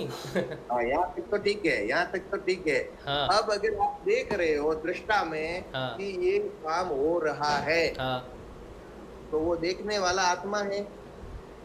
देखने वाली स्थिति जो है ना, दो है। एक तो आप जो बात कर रहे हो कि ये गिलास इधर से इधर जा रहा है, ये आपको दिखाई दे रहा है इन आंखों से, तो ये दृष्टा नहीं है। ये नहीं बंद आंख से, मतलब फील कर रहे हैं, विचारों में देख रहे हैं, या जैसे पता चल रहा है कि हाँ ये सब कार्यक्रम हो रहा है, ऐसे। हाँ। तो दृष्टा भाव वाला देखना। हाँ, दृष्टा जो है वो सूक्ष्म चीज़ों को देखता है एक्चुअली। ठीक है, वो इन चीज़ों को नहीं देखता क्या घटनाक्रम हुई है, वो देखता है कि घटनाक्रम के पीछे का रहस्य क्या है, ज्ञान क्या है, घटनाक्रम क्या हो रहा है, उस पर वो ध्यान वो उसके लिए मायने नहीं रखता। लेकिन घटनाक्रम क्यों हुआ है, उसका ज्ञान क्या है, वो दृष्टा देखता है। तो वो दृष्टा जो देख रहा है, यानी तो दृष्टा जो चेतन के दो भाग हो गए ना, एक चेतन तो जो कार्य करवा रहा है उसके अंदर है, घुसा हुआ है, इसलिए वो कार्य हो रहा है। हाँ। और दूसरा है सामने बैठ के वो देख रहा है कि हाँ ये सारा कार्यक्रम हो रहा है। हाँ। ये दो हो गए ना दृष्टा। नहीं, दो देखिए, सुनिए। नहीं नरहरि भाई, देखिए, जितने भी चराचर हैं दुनिया में, स्थावर जंगम चराचर जो भी है दुनिया में, उस सब में चेतन है। ये जो निर्जीव वस्तु है ना, इसके अंदर भी चेतन है। हाँ। ठीक है। अब जो योगी लोग होते हैं, मैंने इसको हाथ से उठाया क्योंकि मेरी चेतना उस स्तर पे नहीं है। अगर मेरी चेतना उस स्तर पे हो, समिष्ट चेतना, कि मैं इस दुनिया की सारी चेतन वस्तुओं को कंट्रोल कर सकूं, जहाँ जहाँ चेतन है उसको कंट्रोल कर सकूं, तो मैं ईश्वर हूँ। ठीक है। अब जो दृष्टा भाव है वो ईश्वर है आपके अंदर बैठा, लेकिन उसकी क्षमता कितनी है, उसको कितनी पावर मिली है, वो आपकी स्थिति है। अब अगर इसको उठा लेता हूँ मैं यहाँ से यहाँ तक, ठीक है, तो ये इसके अंदर जो चेतन है और मेरे अंदर जो चेतन है वो सेम है।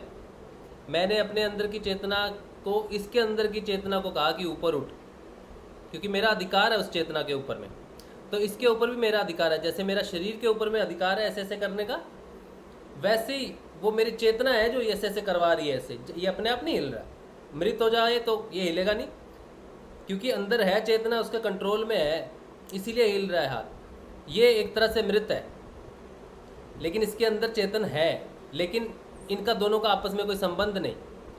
लेकिन मेरे अंदर अगर चेतन है और वो पूर्ण जागृत हो जाए तो इसके अंदर जो चेतन है वो मेरे कंट्रोल में है, तो ये पूरा मेरे कंट्रोल में हो जाएगा। जो देख रहा है ना, वो आप ये मत सोचो कि देख के बैठ रहा है और एक कर रहा है बैठ के।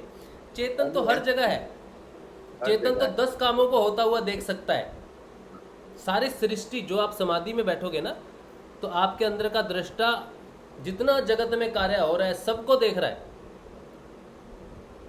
अच्छा, तो वो तो वही तो confusion हुआ। एक मिनट, मेरा उदाहरण मैं आपको देता हूँ। जैसे कि मैं रसगुल्ले खा रहा हूँ, हाँ मैं खा रहा हूँ, मुझे अच्छे लग रहे हैं, ये एक ठीक चल रहा है। हाँ फिर मेरे अंदर एक भाव चल रहा है कि हाँ देखो, ये रसगुल्ले खाने मीठे होते हैं इसलिए इसको अच्छे लग रहे हैं, ये खा रहा है। लेकिन मैं उसमें जैसे मुझे ऐसा लगा कि मैं इन्वॉल्व नहीं हूँ, मुझे अच्छा नहीं लग रहा है, अच्छा ये लग रहा है और ये कार्यक्रम हो रहा है। हाँ। ये फीलिंग वो क्या हो गई? तो वो जो तृष्णा हुआ ना, वो तो हाँ, उसी को ये दृष्टा भाव जो है ना, मेरी बात सुनिए।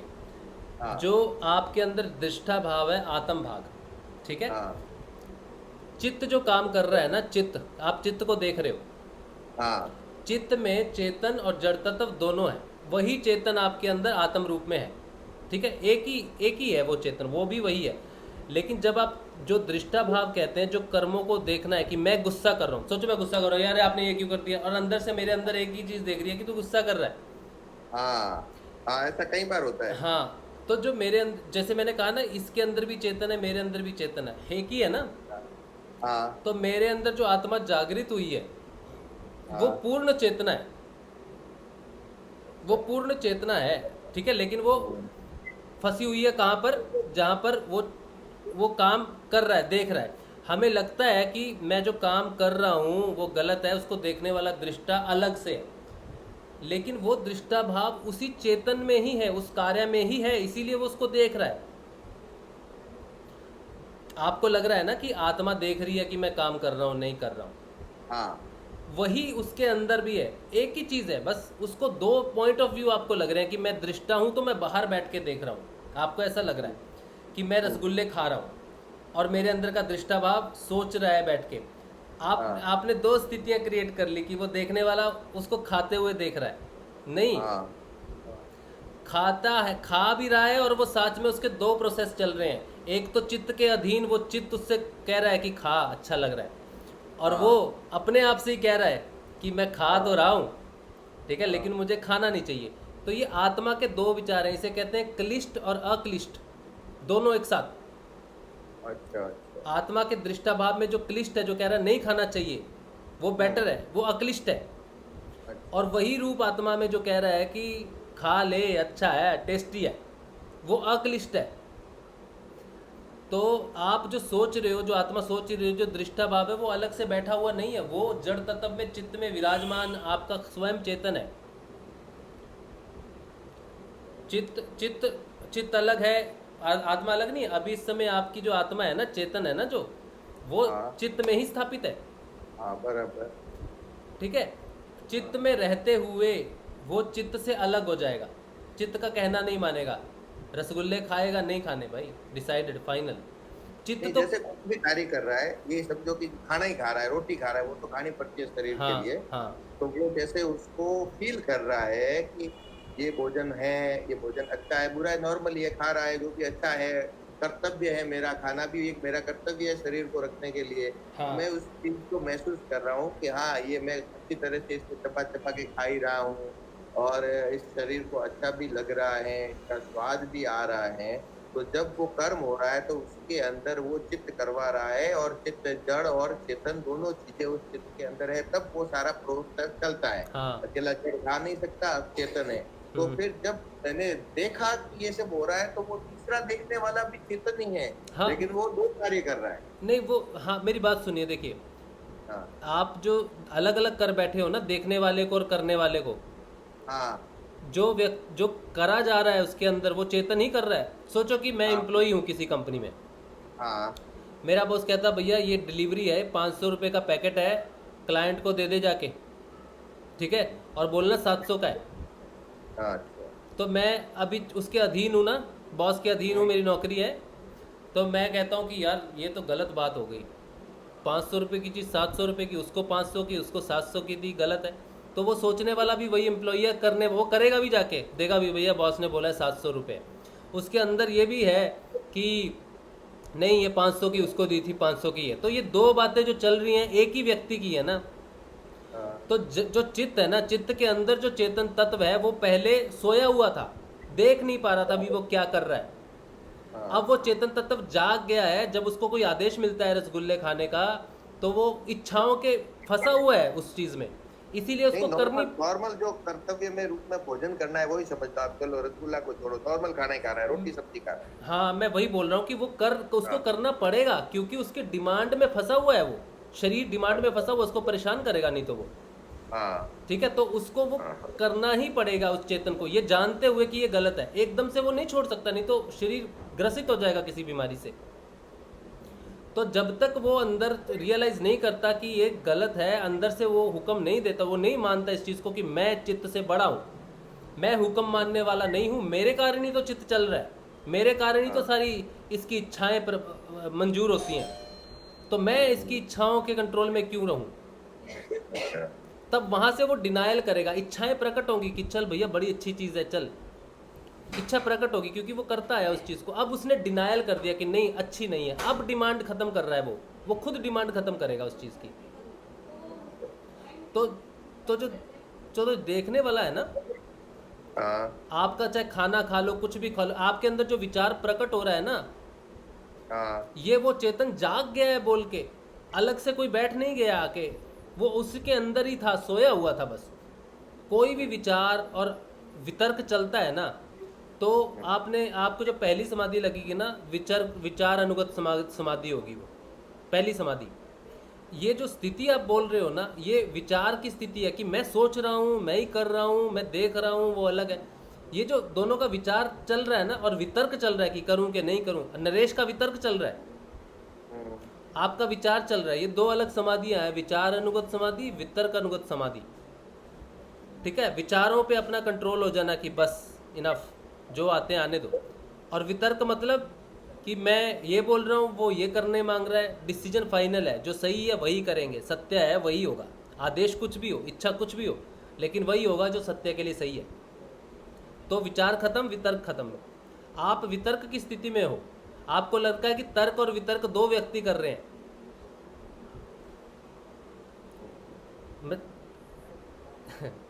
आपने कहा ना कि मेरी बात, एक मिनट, मेरा तो परिस्थिति मैं ये कह रहा हूँ कि नॉर्मली मैं जैसे अपना कोई काम जो होता है रेगुलर कर रहा हूँ, वो भोजन करने का, उसके लिए इंटरेस्ट आए कि नहीं आए वो नहीं, वो मुझे करना ही है, ऐसा समझिए आपके। वो कार्य मुझे करना ही है, ये मेरा गृहस्थी का धर्म है कि मुझे रोटी खानी ही है।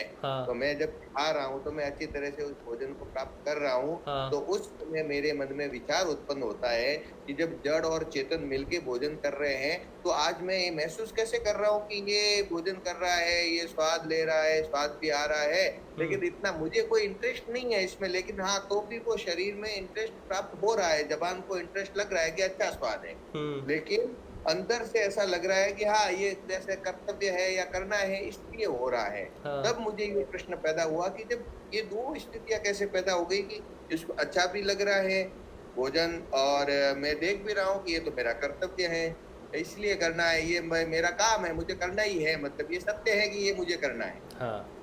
तो तब मुझे ये हुआ कि ये देखने वाला तो चेतन अगर उसमें है तो ये बाहर वाला चेतन कौन सा, और अंदर चेतन के बिना तो जड़ कार्य नहीं करेगा।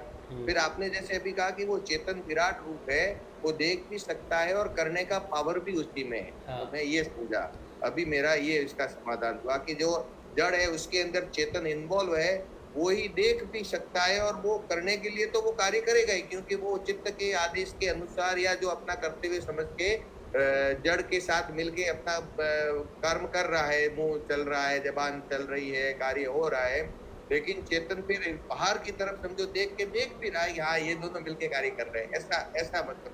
हाँ, ये देखिए, चेतन की जो स्थिति है ना, पावर है ना जो चेतन की, हाँ वो आपकी असेंशन के साथ बढ़ती है। चेतन जानता है कि ये चीज़ गलत है, लेकिन उसकी इच्छा शक्ति उतनी प्रबल नहीं है, चेतन का उतना अधिकार नहीं है। जो ये हमारे 6 चक्र है ना, ये हाँ चेतना की शक्ति है, चेतन आत्मा की शक्ति है। जैसे जैसे स्थिति ऊपर हो जाती है, आत्मा को प्रबल शक्ति होती रहती है, यहाँ पर पहुँच के उसको स्थिरता प्रदान होती है। इससे नीचे उसकी स्थिरता नहीं है। चेतन जागृत है, उसको पता है कि गलत है या सही है, जो भी है। वो अपनी इच्छाओं के अधीन रहता है, वो अपनी इंद्रियाओं के अधीन रहता है। वो अपना ये नहीं कर पाता, अपने आप को सही डायरेक्शन दे नहीं पाता, मतलब अक्लिष्ट के रूप में चल नहीं पाता। उसको ज्ञान तो होना शुरू हो जाता है सही और गलत का, लेकिन उस सही रास्ते पे चलने के लिए उसमें हिम्मत नहीं होती। तो आप जो पहले कर रहे थे ना, उसमें आपको हिम्मत की ज़रूरत नहीं थी। चेतन क्या है? चेतन कार्य करने की शक्ति। आप कुछ भी कर लो दुनिया में, वो शक्ति जो है वो चेतन है, वो सोया हुआ है बिल्कुल। आप उससे अच्छे काम कर रहे थे, बुरे काम कर रहे थे, कोई बाहर देखने वाला का ही दृष्टि था कि उसको पता चला कि नहीं चला। इस स्थिति में चेतन सोया हुआ है, लेकिन सोने होने का अर्थ ये नहीं कि वो शक्तिहीन है, उसी के कारण ही सारा काम चल रहा था। समझ लो कि कोई ब्लैंक चेक पे उसका साइन करवा के चला रहा है, उसके साइन के बिना काम नहीं चलता, लेकिन उसको पता नहीं है कि वो कहाँ चेक कर रहा है। वो उसकी शक्ति है चेक साइन करना, कर रहा है, लेकिन अब वो जागृत हो गया और उसको कहा जाता है भाई ये काम करना है, तो वो कहता है ये काम करना है, ये तो गलत है, ये तो गलत है।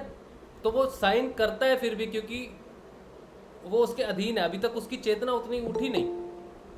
इच्छाएं जो होती है ना, हमारी इच्छाएं, जब तक वैराग्य प्रकट नहीं होता, समझ लीजिए चेतन उतना शक्तिशाली है ही नहीं। अगर उसको पता भी चल जाए, आत्मा को पता भी चल जाता है कि ये गलत है, तब भी वो उस चीज़ को सही नहीं करता। अंदर से दृष्टा भी वही है, करने वाला भी कही है, लेकिन वो उस चीज़ को रोकता नहीं, वहाँ पर वो चीज़ प्रकट नहीं होती, यानी कि उसमें वैराग्य नहीं है। चेतना, आत्मा की जो शक्ति है वो है वैराग्य, क्योंकि चेतना को कोई खाना पीना पसंद नहीं, चेतना को कोई काम करना पसंद नहीं। चेतना बिल्कुल स्थिर है, ना उसकी कोई इच्छा है, ना वो कुछ करता है, ना वो को भरता है, कुछ नहीं करता। वो सिर्फ एक शक्ति है, सिर्फ और सिर्फ एक शक्ति। जैसे बिजली एक शक्ति है, आप इससे पंखा चलाओ, बिजली चलाओ, उसको कोई फर्क नहीं पड़ता। उससे अच्छे अच्छे खाने बनाओ, उसमें डाल के कुकिंग करो, कुछ भी करो, ऊर्जा है। तो चेतन है, उसको कोई अच्छा नहीं लगता। वो इंद्रियों से, हमें आंखों से अच्छा लगा, जीभ से अच्छा लगा, कान से अच्छा लगा, ये आत्मा नहीं कर रही, ये इंद्रियाएं करती हैं। ठीक है, चेतना सिर्फ उसमें उस काम को करने की शक्ति है। तो अगर मैं मैं खाना तो चाहता हूँ, लेकिन ये गलत चीज़ है, तो इंद्रियाएं खाना चाहती हैं। दृष्टा तो उसको कहता है, आत्मा तो उसको ज्ञान देती है कि ये चीज़ गलत है, लेकिन आत्मा की इच्छा नहीं है खाने की। आत्मा की कोई इच्छा नहीं है। आत्मा की अगर इच्छा होती, अगर वो स्वयं बंधी होती, तो वो हमें मुक्त नहीं कर सकती। वो तो खुद किसी बंधन से भी नहीं बंधी, ना मोह से बंधी है, ना त्याग से है, कुछ नहीं है। वो बिल्कुल निर्लिप्त है। उसका जागृत होने का अर्थ है कि अब आपको चीज़ें दिखनी शुरू होगी, मतलब महसूस होनी शुरू होगी। वो उसका ज्ञान प्रकट होना शुरू हो गया कि ये सही है, वो गलत है, आप इससे उठो, आप आत्म तत्व हो। और आत्मा में ऐसा भी होता है कि जैसे आपस में कोई हम बात कर रहे होते हैं, तो किसी दूसरे की बात कर रहे होते हैं, तो पहले बात तो निकल जाती है, बात तो हो जाती है, फिर अचानक बात, कभी तो बहुत जल्दी और कभी थोड़ी देर बाद रियलाइज होता है, नहीं यार दूसरों की निंदा नहीं करनी, नहीं दूसरे की चित्त का अध्ययन नहीं करना, नहीं उसके बारे में अपने बात छोड़ो, ऐसा नहीं करना। तो ये हमें जब बाद में होता है, तो यानी ऐसा समय आएगा जब ये होगा ही नहीं। अभी ये स्थिति है कि जैसे मैं किसी ने कुछ अच्छा किया, बुरा किया, जो भी किया, वो उसका कर्म किया। हाँ। तो हमने किसी से बात कर ली कि भाई यार उस व्यक्ति को ऐसा काम नहीं करना चाहिए था, उस स्थान पर उस व्यक्ति ने ये गलत काम किया, ये सत्य के अनुरूप भी नहीं है। हाँ। ये ऐसा किया इसलिए इसके ये नुकसान होगा, या ऐसा किया इसलिए वहाँ उसने अहंकार किया, उससे जो ऐसा हो गया। थोड़ी इतनी बात करते हैं, फिर बाद में याद आता है, अरे नहीं ये तो क्या दूसरे के चित्तों का अध्ययन करने बैठ गए। हाँ। ऐसा लगने लगता है। हाँ। दूसरा, कभी बात करते हैं और बात करते करते अपना अहंकार दिखता है, यार ये तो मेरा अहंकार हो गया, मैंने कहा कि इसके पास तो ऐसा नहीं, मेरे पास है तो मेरा अहंकार हो गया। तो हमें अभी तो मुझे ये लगता है कि थोड़ी देर बाद रियलाइज होता है कि ये नहीं करना चाहिए। तो क्या ऐसी परिस्थिति पैदा होगी कि जब वो पैदा ही नहीं होगा? हाँ बिल्कुल होगी। पहले तो द्वंद चलेगा। पहले तो अभी दिखना शुरू हुआ है कि ये गलत है, हाँ ये क्यों करना है, बेकार में टाइम वेस्ट है, उसका काम है, उसका कर्म है। ठीक है, हमें सिर्फ शिक्षा लेनी चाहिए कि हमें नहीं करना। पहले तो करते थे, अब करते करते ज्ञान हो जाता है कि कर तो रहे हैं लेकिन ठीक नहीं लग रहा, फिर धीरे धीरे पसंद ही नहीं आएगी वो चीज़, फिर उसको एकदम ही छोड़ दोगे, तो वो ट्रांजिशन धीरे धीरे होगी एकदम। फिर वो विचार, वो कोई बात भी होगी तो आपका इंटरेस्ट ही नहीं होगा, बोला ठीक है जय राम जी की, वो पूरा यानी खत्म हो कि जाएगा। उसकी शुरुआत है ये, उसकी हाँ शुरुआत होती हाँ, उसकी शुरुआत है कि आप अब उसका हिस्सा नहीं बनना चाहते, पर अध्ययन का हिस्सा नहीं बनना चाहते आप, लेकिन अगर बन रहे हो तो ये ये जब ट्रांजिशन। खत्म होता है तो कोई बात ही नहीं रहती है अब तो फिर तो, क्योंकि हम कभी भी किसी कुछ भी बात करते हैं ना, ज्ञान के अलावा जो सामान्य बातें करते हैं, हाँ तो या तो किसी की प्रशंसा होती है या बुराई होती है। देखिए कोई भी मित्र या परिवार में कोई भी बात होती है, दूसरों के बारे में हम जब बात करते हैं हाँ तो दो प्रकार की बातें होती है, या तो अगले की हम प्रशंसा करेंगे या निंदा करेंगे। हाँ तो ऐसी स्थिति जब पैदा होगी तो इसका मतलब तो ये होगा कि मौन धारण हो जाएगा, फिर तो कोई बात ही नहीं रहेगी। एक्चुअल में जो मौन है ना, वो ये सही स्थिति है मौन की। ठीक है, हाँ मौन की जो सही स्थिति है वो शब्दों का मौन नहीं है। लोग सोचते हैं कि मैं चुप बैठा हूँ तो मेरा मौन है। हाँ मौन है विचारों का, मौन है अहंकार का, मौन है द्वेष का, मौन है राग का, मौन है किसी के चित्त का विश्लेषण का। तो यानी कि जब कुछ करना नहीं है, आत्म स्वरूप क्या है, आत्मा कुछ नहीं करती, आत्मा बिल्कुल अपने आप को अलग कर लेती है। हाँ, अगर उससे पूछा जाए सत्य को प्रकट करने के लिए तो प्रशंसा और निंदा के बीच में एक अटल सत्य भी है। आपसे कुछ पूछा जाएगा तो आप सत्य ही कहेंगे, हाँ भाई ये तो दुनिया की रीति है, जैसा आप कर रहे हो सबने किया है, आप भी कर रहे हो। ठीक है, तो ना तो ये वो निंदा है ना ये प्रशंसा है, ये तो रीत है दुनिया की, आप उसके हिसाब से कर रहे हो। तो आपका जो आंसर होगा ना तो वो उसकी प्रशंसा के लिए होगा ना निंदा के लिए होगा, वो उसके व्यवहार जनित है या नहीं है। आप उसकी स्थिति, उसके व्यवहार से बात करोगे। सोचो आपका बेटा, ठीक है, आपके बेटे ने कुछ किया तो या तो आप उसको डांटोगे या उसकी प्रशंसा करोगे। ठीक है, अब आप डांट रहे हो, प्रशंसा कर रहे हो पिता होने के नाते, लेकिन आत्म रूप पिता नहीं है। आत्म रूप है कि आपके बेटे ने कुछ किया तो आप एनालाइज पिता होने के नाते नहीं करोगे, आप एनालाइज करोगे बेटे होने के नाते ही। आप सोचोगे कि बेटा है, ये इसकी ऐसी स्थिति है, इसकी ऐसी अवस्था है कि इसने ऐसा ही करना, तो वो पूछेगा जी मैंने ऐसा कर दिया, तो आप उसको डांटोगे कैसे? कोई बात नहीं बेटा, तेरी उम्र में तूने जो किया ऐसे ही होता है। कुछ बच्चे अच्छों की तरह व्यवहार करते हैं, कुछ बच्चे अच्छों की तरह व्यवहार नहीं करते, तूने अच्छों की तरह व्यवहार नहीं किया, तो ये उसकी निंदा नहीं है, ये सच्चाई। आपने एक बात रखी है जो वो बेहतर कर सकता था, अगर उसने बेहतर की तो आप कहोगे आपने जो किया बेटा बाकियों से बेहतर किया। बाकी कई बार ऐसा होता है कि बच्चे इतना बेहतर कर नहीं पाते, मैं होता इस स्थिति में तो मैंने नहीं कर पाया या मैंने आपसे बेहतर किया, तो आप उसकी स्थिति के हिसाब से एनालाइज करोगे कि उसने उस स्थिति में रह के क्या कार्य किया, वो चाहे कोई रिश्तेदार हो, कहीं दोस्त हो, कुछ हो। आप अब नरहरि होकर नहीं सोचना शुरू करोगे। आत्मा व्यक्ति विशेष का पॉइंट ऑफ व्यू नहीं है, आत्मा का पॉइंट ऑफ व्यू है स्थिति।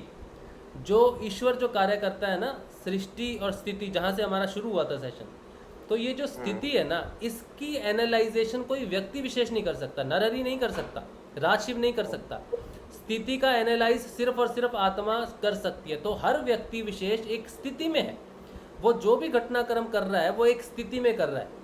तो अगर आप व्यक्ति विशेष को बात करते हो कि उसने गलत कर दिया, तो ये बहुत ही निम्न प्रकार की व्यवस्था है। चेतन अवस्था भी है तो निम्न चेतन अवस्था है ये। अगर आप उसको स्थिति के हिसाब से देखते हो कि वो क्या स्थिति में कर रहा है, उसकी जगह कोई भी व्यक्ति विशेष को रख के देखो, उसको छोड़ो, अपने आप को रख के देखो उस स्थिति में, उस घटनाक्रम में। वैसे तो पहले आप इसलिए नहीं रख पाओगे क्योंकि आप ना तो उस व्यक्ति की आर और पार जानते हो, ना फिर उस व्यक्ति का आप बाकी घटनाक्रम जानते हो, कुछ भी जानते हो।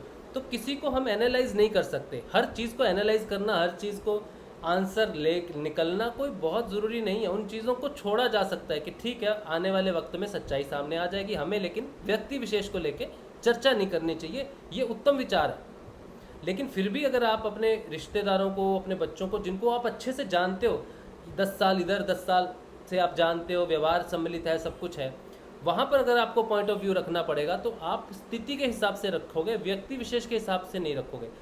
स्थिति के हिसाब से रखा जाने वाला संस्कार ना तो अच्छाई है ना बुराई है, पर वो सच्चाई है, स्थिति है।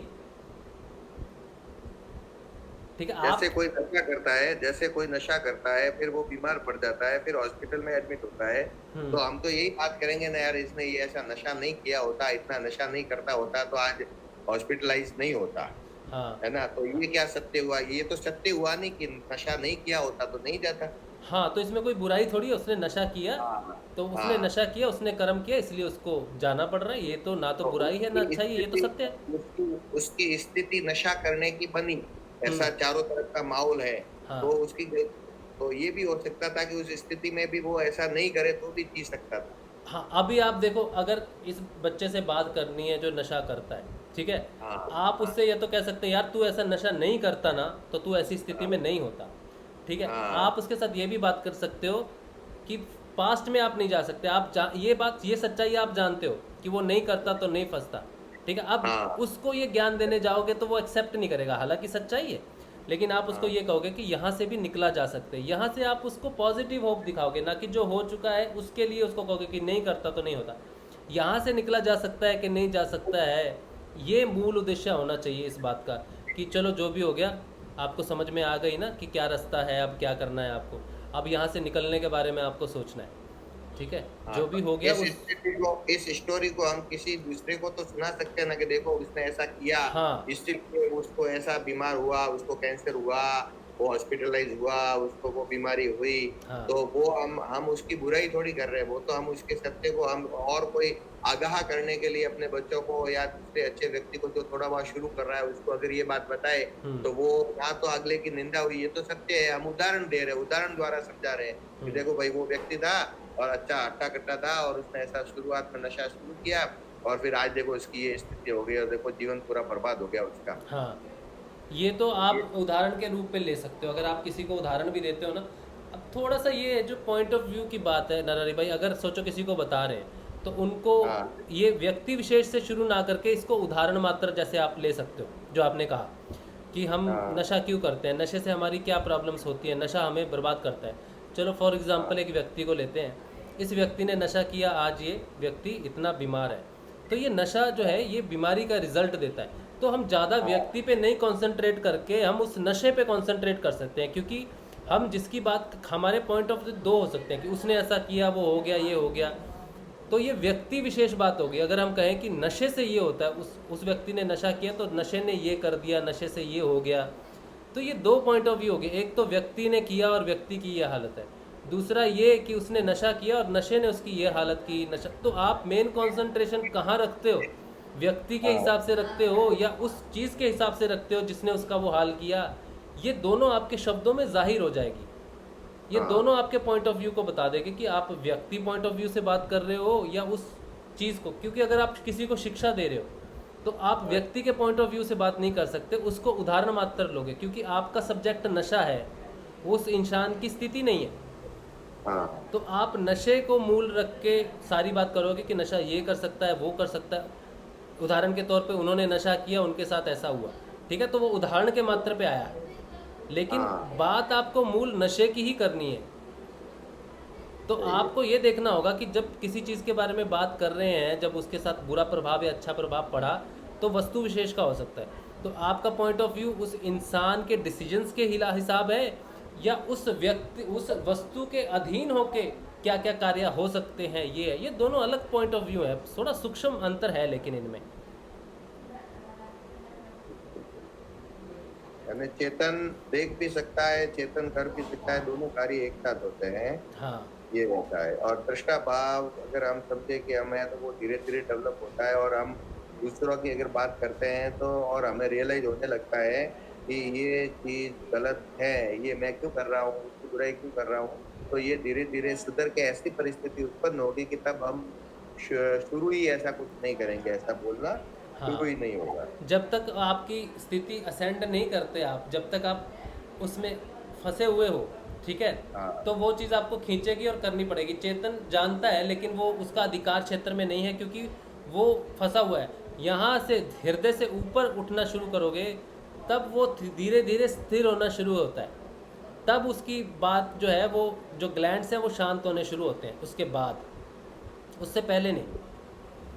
हृदय से ऊपर उठने चेतना ऊपर उठेगी तब नीचे के चक्रों में जो है वो स्टेबिलिटी आएगी, स्थिरता आएगी, फिर चेतन का कहना माना जाएगा। चेतन का कहना यही है कि मैं निर्लिप्त हूँ किसी भी काम से, ठीक है, जो भी करना है वो स्थिति अनुसार मेरा प्रयोग करो। चेतन कहता है मेरी शक्ति का प्रयोग सिर्फ स्थिति अनुसार करो, अपनी इच्छाओं की पूर्ति के लिए या अपनी पर्सनल इच्छाओं के लिए मत एक करो। मिनट राशिद भाई, बहुत बहुत बहुत बड़ा पॉइंट बोला आपने। हाँ जैसी स्थिति सामने आए वैसा कर्म करना चाहिए हमें। हाँ स्थिति के अनुसार यही हुआ ना, हाँ क्योंकि अभी 5-10 मिनट पहले स्थिति का यही था। मैंने अपनी घर पे कहा, मैंने कहा मुझे जाना है काजलवास, 7 दिन रह जाऊँ, तो हाँ। इन्होंने कहा कि हाँ कि आप जाओ, चले जाओ। हाँ। फिर मैंने कहा डिसीजन क्या लेना, फलाना जाना, जामसर जाना, काजलवास जाना, या अकेला काजलवास अकेला सिंगल जाना। हाँ तो फिर मैंने यही कहा, मैं कहा गुरुदेव जैसी स्थिति उस समय बनाएंगे वैसा कर लेंगे, हाँ जैसी परिस्थिति सामने आएगी। वही बात हुई ना, जैसी मतलब आगे सेट होता है वो ठीक है, वो सब अच्छा है, वही चेतन करेगा।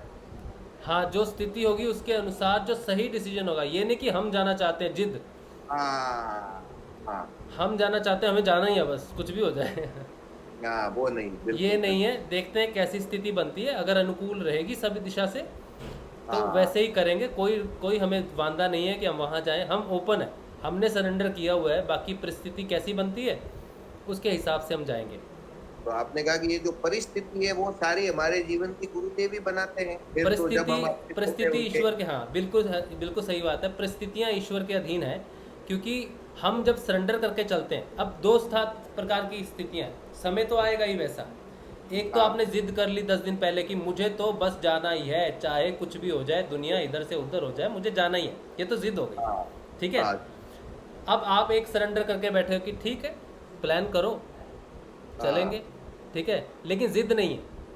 जिद नहीं है। तो जो स्थितियां बन रही हैं, वो जो जिद करके बैठा है उसको आगे आने वाले समय में उसकी ही जिद उसके सामने प्रकट हो जाएगी, ठीक है। क्योंकि बहुत सारी सूक्ष्म चीज़ें होती हैं जो दृष्टाभाव से शांत और अशांत मन को भोगनी पड़ती है। एक ही स्थिति है, ईश्वर ने एक ही स्थिति दी है, लेकिन एक तरफ अशांत मन है, एक तरफ शांत मन है। शांत मन उस स्थिति में आनंद की प्राप्ति करता है और अशांत मन उस स्थिति में सुख या दुख की अनुभूति करता है। तो जो गुरुदेव कहते हैं कि सुख और दुख इंद्रियों से भोगा जाने वाला है, ये अशांति है। सुख भी अशांति है, लेकिन आनंद जो है वो समर्पित करके चलता है। वो प्लानिंग कर भी लेगा तो वो ये नहीं है कि नहीं होगा, वो करता सारा कार्य है, लेकिन उसका अपना वो जोर नहीं होता कि हाँ यही है, इसी में सुख है, इसी में दुख है। वो कहता है हाँ जाएंगे, गुरुदेव के दर्शन करके आएंगे, देखते हैं स्थिति। वो बहता है हर पल, हर सेकंड के अंदर वो जिंदा है। लेकिन जो व्यक्ति जोरदार कहता है वो जिंदा होने की कोशिश कर रहा है उस पल के लिए कि मुझे 10 दिन बाद जाना है, तो वो 10 दिन उस पॉइंट पे जिंदा होने की बात करता है, उस पॉइंट पे खुश होने की बात करता है। लेकिन जो बात कहता है ठीक है प्लान कर लो, जैसी इच्छा होगी वैसे चलेंगे, कोई अपने अपने हिसाब से तैयारी करो, तो ये इंसान वो 10 दिन का हर पल में आनंद लेता हुआ उस पॉइंट पे पहुंचता है। और जब वो वहाँ पे पहुंचता है तो वो परम आनंद की स्थिति महसूस करता है। तो ये शांत अवस्था है जो हर पल में आपको जीवित रखती है, और अशांत अवस्था प्लानिंग के उस पॉइंट के लिए ही जीवित रखती है।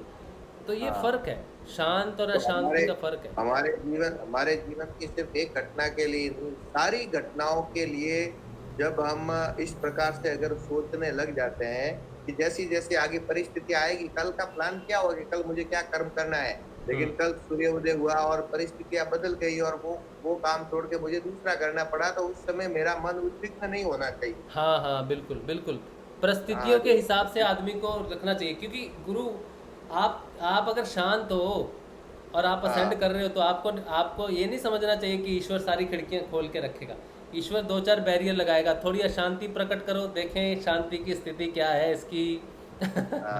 तो वो सिचुएशन आएगी, अगर वो शांति डुप्लीकेट है, बनाई हुई है, ठीक है, तो वो भंग हो जाएगी और आप क्रोध करोगे।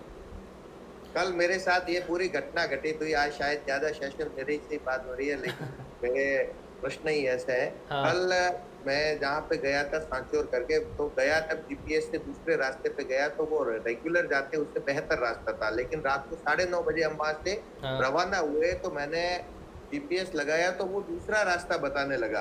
हाँ। तो एक बार मेरा मन बहुत अशांत हुआ, फैमिली साथ में, रात को 9:30 बजे 3-4 घंटे का रास्ता है। हाँ। फिर 2 बार रुक के देखा तो मैं चिल्लाया, मैं कहा ये मोबाइल भी साला बदमाश है, ये कभी कभी सही बताता है, कभी गलत बताता है।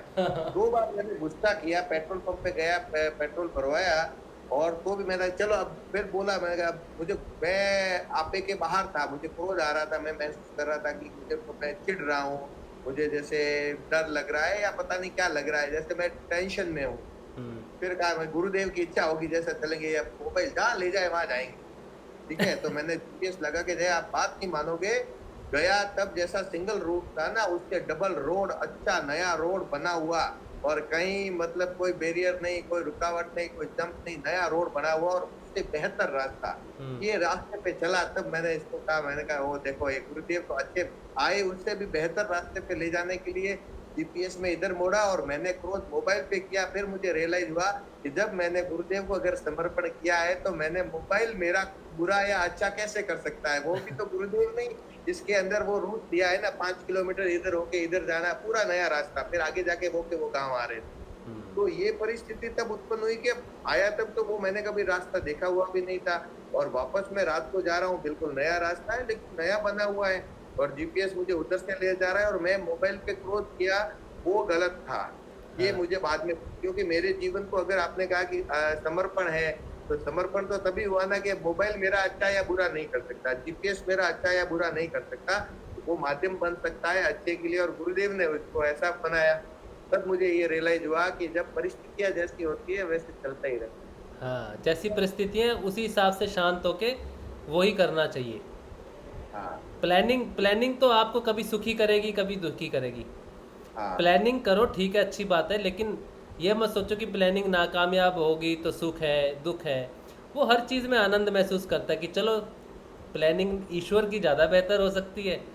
तो कल यही हुआ ना, मेरा जो प्लान था जिस रूट से जाने का था, वो उस रूट में गांव आए नहीं, वो मैंने कहा ये अच्छा रास्ता है, लेकिन गुरुदेव की प्लानिंग तो उससे भी बेहतर रास्ता था, वो सिंगल रूट था, ये डबल रूट था, तो उधर से ले जाने का था, और वो रास्ता ही नहीं मिले मुझे, कहाँ से हाईवे को छोड़ के राइट में जाना है वो समझ में नहीं आया। और जीपीएस रात का टाइम 9:30-10 बज गए, मैं कहा यार 10 बजे और किधर से जाना है, और अच्छे इतने अच्छे रास्ते से लेके आए गुरुदेव। 3 घंटे का था, मैं 2.25 घंटे में घर पहुंच गया। जय श्री गुरुदेव। जय श्री गुरुदेव नरेश भाई। मैं कह रहा था कि जैसे अभी जो बात चल रही है, अगर ऐसे देखा जाए तो देखो, जो चीज होती है वो गुरुदेव पे छोड़ देनी चाहिए। जैसे मेरे ये प्रोग्राम बना, मेरा प्रोग्राम 23, 24, 25 का ही था, पर जो बात हुई उनसे प्रोग्राम एक्सटेंड हो गया, तो उस पल में यही था कि जाना है, एक मन में भाव था कि जाना है। तो कहीं ना कहीं होता है कि जिद नहीं करनी, पर कम से कम एक इंसान का खुद का आत्मविश्वास होना चाहिए जो दूसरों को भी सोचने पे मजबूर करे। क्योंकि कई बार होता है कि हम खुद हाँ जाए नहीं जाए, घर वालों से पूछते हैं कि मुझे जाना चाहिए, अब उन्हें थोड़ा लगता है कि अनजान जगह है, कैसे रहेगा क्या रहेगा, तो थोड़ा ये रहता है कि अगर आपको जाना है तो कॉन्फिडेंस आपको ही डेवलप करना पड़ेगा, खुद में और घर वालों में, दोनों में। और बाकी सब गुरु की इच्छा है। ऐसा तो मैंने टिकट बनवा रखी है, बैग मेरा पूरा पैक है। बस अब मैंने मुकुंद भाई और उनसे बात हुई तो मैंने ये बोला था कि मेरी पूरी तैयारी है, अब गुरुदेव पे डिपेंड है, वो बुलाएंगे तो बैग लेके निकल लूंगा, नहीं तो अनपैक कर दूंगा। तो वो एक इसी थी, पर एक ये चीज होती है कि मनोभाव खुद का होना चाहिए। अगर खुद का मनोभाव है तो दुनिया पलट जाती है। बस शांति बनाए रखो अंदर से, जो हर पल में जीने की बात है ना, वो आनंद ही दे सकता है। हाँ, तो मैंने मम्मी को ये बोला, मैंने कहा अगर आप भेजोगे तो टिकट और बैग तैयार है, और आप लोगों की इच्छा नहीं है तो ऐसा भी नहीं है कि आपसे विरोध करके जाना है। मैंने कहा आपका भी मन होना चाहिए, पर मन उनका मुझे ये है कि उनका मन मुझे ही बनाना पड़ा थोड़ा बहुत। कि नहीं मैं जा सकता हूँ। उनको थोड़ा अनसेफ फील होता है कि कहाँ जाएगा कैसे जाएगा, काजलवास वो जा चुके हैं, तो ऑब्वियसली कि उन्होंने वो जगह देख रखी है, तो उनके मन में थोड़ा सा वो होता है, तो वो कॉन्फिडेंस स्वयं को डेवलप करना पड़ता है कि नहीं हम उन परिस्थितियों में रह सकते हैं। और ऐसा कुछ भी नहीं है, हम 4 मेंबर हैं। मैंने कहा चारों के कॉन्टेक्ट नंबर है, तब घर वालों को थोड़ा हुआ कि नहीं इसकी इच्छा है और जा सकता है, पर एक बार थोड़ा सा उनका विरोध होता है, और उनका विरोध होना भी जायज है, क्योंकि थोड़ी चिंता होती है। बाकी यही है कि सारा है गुरुदेव पे, पर थोड़ा सा खुद का सेल्फ कॉन्फिडेंस होना चाहिए जो दूसरों में भी डाल सको आप। हाँ, तो थोड़ा सा रहता है। उसमें जो हम ये प्रयत्न कर रहे हैं ना, ये इसका गुरुदेव मना नहीं करते। हमें तो पूरा अभी चलो माता पिता है तो उनको भी कहना है, सबको कहना बिल्कुल। है, अपने मनी बिल्कुल। अरेंजमेंट भी करनी है, अपने काम को भी अरेंज करना है, अपने क्लाइंट को भी अरेंज करना है, वो तो सब हम करें। लेकिन जी। जब रवाना होने का समय आए और ऐसी कोई परिस्थिति बन जाए और उसके कारण से अगर कैंसिलेशन हो जाता है, तो वो समय वो जो टाइम है ना, वो- उस समय हम उद्विग्न नहीं हो, तो वो परिस्थितियों के अनुकूल माना वो- जाएगा। वो गुरु इच्छा होती है, फिर वो होता है कि शायद मेरा ना जाना ही कुछ बेटर था, क्योंकि वो कहता है ना कि करते वो नहीं, करो वो जो तुम चाहते हो, पर होगा वो जो मैं चाहता हूँ, वो वाली सी बात है।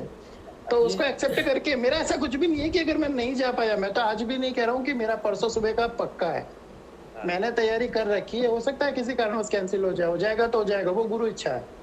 पर ऐसा नहीं था कि मैंने ना तो टिकट करवाई, ना मैं हाँ ना करके, मतलब खुद की तरफ से ये नहीं होना चाहिए कि मेरी कमी रहे और मैं गुरुदेव पे डाल दूं कि भाई उनकी इच्छा नहीं थी, वो तो गलत हो जाएगा, वो तो नहीं गलत होना चाहिए। होना चाहिए। बिल्कुल। तो वो चीज है कि जो वो परिस्थिति सारी एग्री है, मेरे वो सामने थोड़ा- भी परिस्थितियां है कि मुझे 7 दिन रहना था, लेकिन परिस्थितियां ऐसी बन रही है। अभी सेशन के बाद जाके मिलूंगा नाथूलाल जी से कि भाई क्या प्लान कर रहा है, क्योंकि वो गाड़ी भी नहीं, हमको 9 सीटर चाहिए, फिर दोनों फैमिली एक आए, तो फिर वो फलाना को जाना था बच्चों को, तो फलाना जाकर फिर काजलवास, और ऐसा नहीं हुआ तो फिर काजलवास अकेला होगा, तो आना तो है ही है। अब क्या परिस्थिति मुझे बताते हैं उनसे। वही है, मैंने भी यही बोला था कि मेरी आप 7 दिन वहाँ रहेंगे तो मेरी भी इच्छा होगी यार, अकेले हो तो ऊपर हम भी रह ले 7 दिन। अभी तो ये भी तय नहीं है ना कि हम वहाँ रहेंगे या नहीं रहेंगे, हो सकता है दर्शन करके हमें भी आना पड़े, बिल्कुल वो चीज है। गुरुदेव अच्छा ही प्लान करेंगे, प्रयत्न करते हैं, क्या होता है। बस ये स्वयं में आत्मविश्वास रखेंगे तो हो जाएगा, और नहीं होगा तो वो गुरु इच्छा है, मतलब अपनी तरफ से कोई कमी नहीं होनी चाहिए। आना ही है, हर परिस्थिति व्यक्तिगत रूप से हमें परिस्थितियां नहीं रोक पाएगी, क्योंकि वो रोकने नहीं देंगे, और जो गुरु जी की इच्छा होगी, गुरु इच्छा ही केवल हमको बस। कभी कभी लगता है जो राशि भाई वो समिष्ट चेतना और विशिष्ट चेतना वाली जो बात करते हैं ना, तो कभी कभी लगता है ऐसे कामों में ना समिष्ट चेतना बहुत हेल्प करती है। हाँ बिल्कुल, वो सब चेतना ही करती है ना। हाँ नहीं, रियल में मुझे ऐसा फील होता है कि वो परिस्थितियां क्रिएट करती है।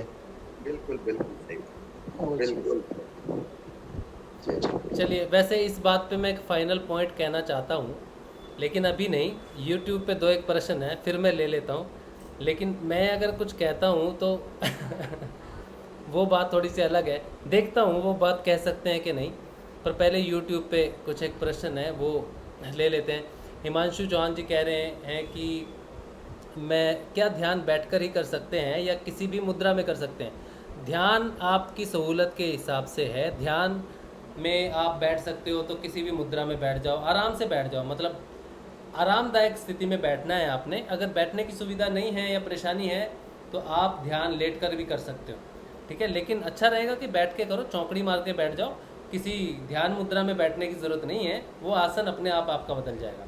तो आप किसी भी रूप में आरामदायक स्थिति में बैठ जाइए ध्यान करने के लिए गुरुदेव का। किसी भी डायरेक्शन में बैठ जाइए, गुरुदेव की फ़ोटो रख लीजिए सामने और किसी भी डायरेक्शन में बैठ जाइए, आप ध्यान कर सकते हो। ऐसा कोई कुछ है नहीं। दुर्गेश अरोड़ा जी ने एक बहुत बड़ा राज खोला है अभी। उन्होंने कहा है कि मैं मानसरोवर जयपुर से बोल रही हूँ। बहुत बहुत धन्यवाद ये बताने के लिए कि मानसरोवर जो है जयपुर में भी है, नहीं तो मुझे लगता था मानसरोवर सिर्फ हिमालय में है। तो मैं सोच रहा था कि आप वो हिमालय वाले मानसरोवर में आसपास कहीं नेटवर्क पकड़ते हैं रोज और बड़ी कमाल की बात है। लेकिन चलिए, मानसरोवर से आप बोल रहे हो। जयपुर में तो बहुत गर्मी होगी इस समय, और 45 मिनट का ध्यान अगर सुबह शाम आप कर रहे हो तो थोड़ी सी हीट जनरेट होती है, ठीक है। तो आपको थोड़ा सा ये है कि गुरुदेव से प्रार्थना करनी चाहिए इस विषय में कि गुरुदेव ध्यान 15 मिनट ही हो मेरा, ठीक है। तो आपको 15 मिनट करना चाहिए। 45 मिनट हो गए तो शरीर में गर्मी हो जाएगी, फोड़े फुंसियाँ हो जाती हैं और छाले हो जाते हैं मुंह में, और पेट गर्म हो जाता है। ये सारी समस्याएं हो सकती हैं ज़्यादा ध्यान करने से।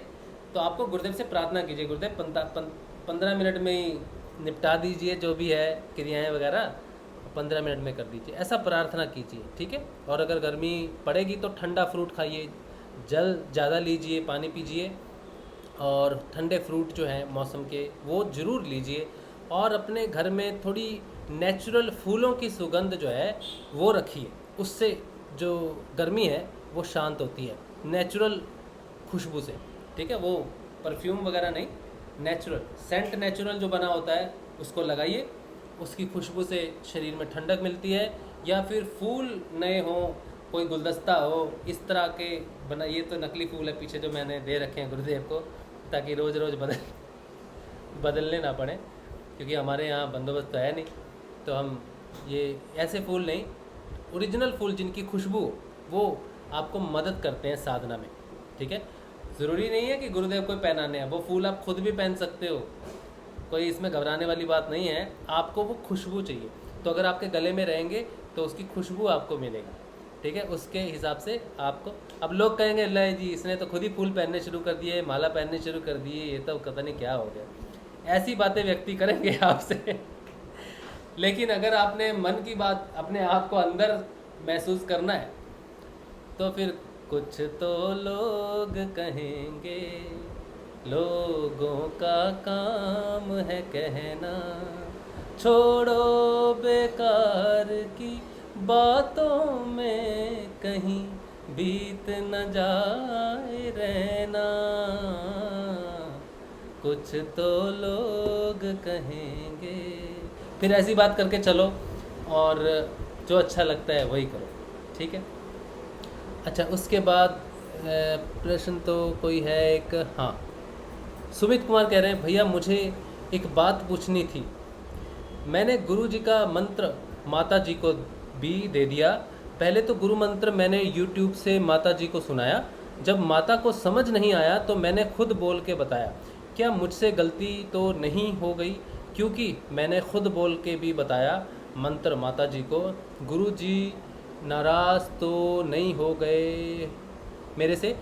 क्योंकि अब मुझे कोई क्रिया नहीं हो रही, सिर्फ डेप्थ योगा ही हो रहा है। मुझे डर लग रहा है कि गुरुदेव मुझसे नाराज़ तो नहीं हो गए। बिल्कुल नाराज़ नहीं होंगे गुरुदेव आपसे, क्योंकि गुरुदेव ने स्वयं कहा है कि मेरी आवाज़ में सुना दो। मेरी आवाज़ में सुनाने के बाद कोई अगर समझ नहीं पा रहा है, अनपढ़ व्यक्ति है या फिर किसी वजह से वो समझ नहीं पा रहा है, तो उसको जो दीक्षा ली है जिसने, उसको आप बता सकते हो। इसमें कोई दोष नहीं लगता। इसमें तो अच्छी बात है कि आपने किसी की सहायता की। बहुत लोग नहीं समझ पाते, कुछ का कन्फ्यूज़न इतना सिंपल होता है, मैं आपको बताता हूँ कि बीच का शब्द है कृष्ण। कृष्ण है तो अब इसको री की मात्रा डालो कृष्ण, या ई की मात्रा डालो कृष्ण, तो मैं तो उच्चारण कर रहा हूँ कृष्ण, तो इससे मात्राओं से क्या फ़र्क पड़ता है? अगर कोई बहुत ही शुद्ध हिंदी व्याकरण के हिसाब से व्याकरण करने जाएगा ना, तो वो सुरों का जो सा, ये ऊपर का नी, छोटा नी जो मैं आजकल सीख रहा हूँ, हल्के हल्के स्वरों के फ़र्क होते हैं ना, वो हो सकते हैं, लेकिन मूल रूप से सारी दुनिया के लिए ये मात्राएं सिर्फ मात्राएं हैं। आपको ध्यान देना है गुरुदेव बोल क्या रहे हैं। जब लिखने की परंपरा नहीं होगी, तब बोलने की परंपरा थी, तो गुरु ने बोला कृष्ण जपो, तो आप कहाँ से लाओगे मात्राएं? तो मात्राओं में क्यों फंस गए?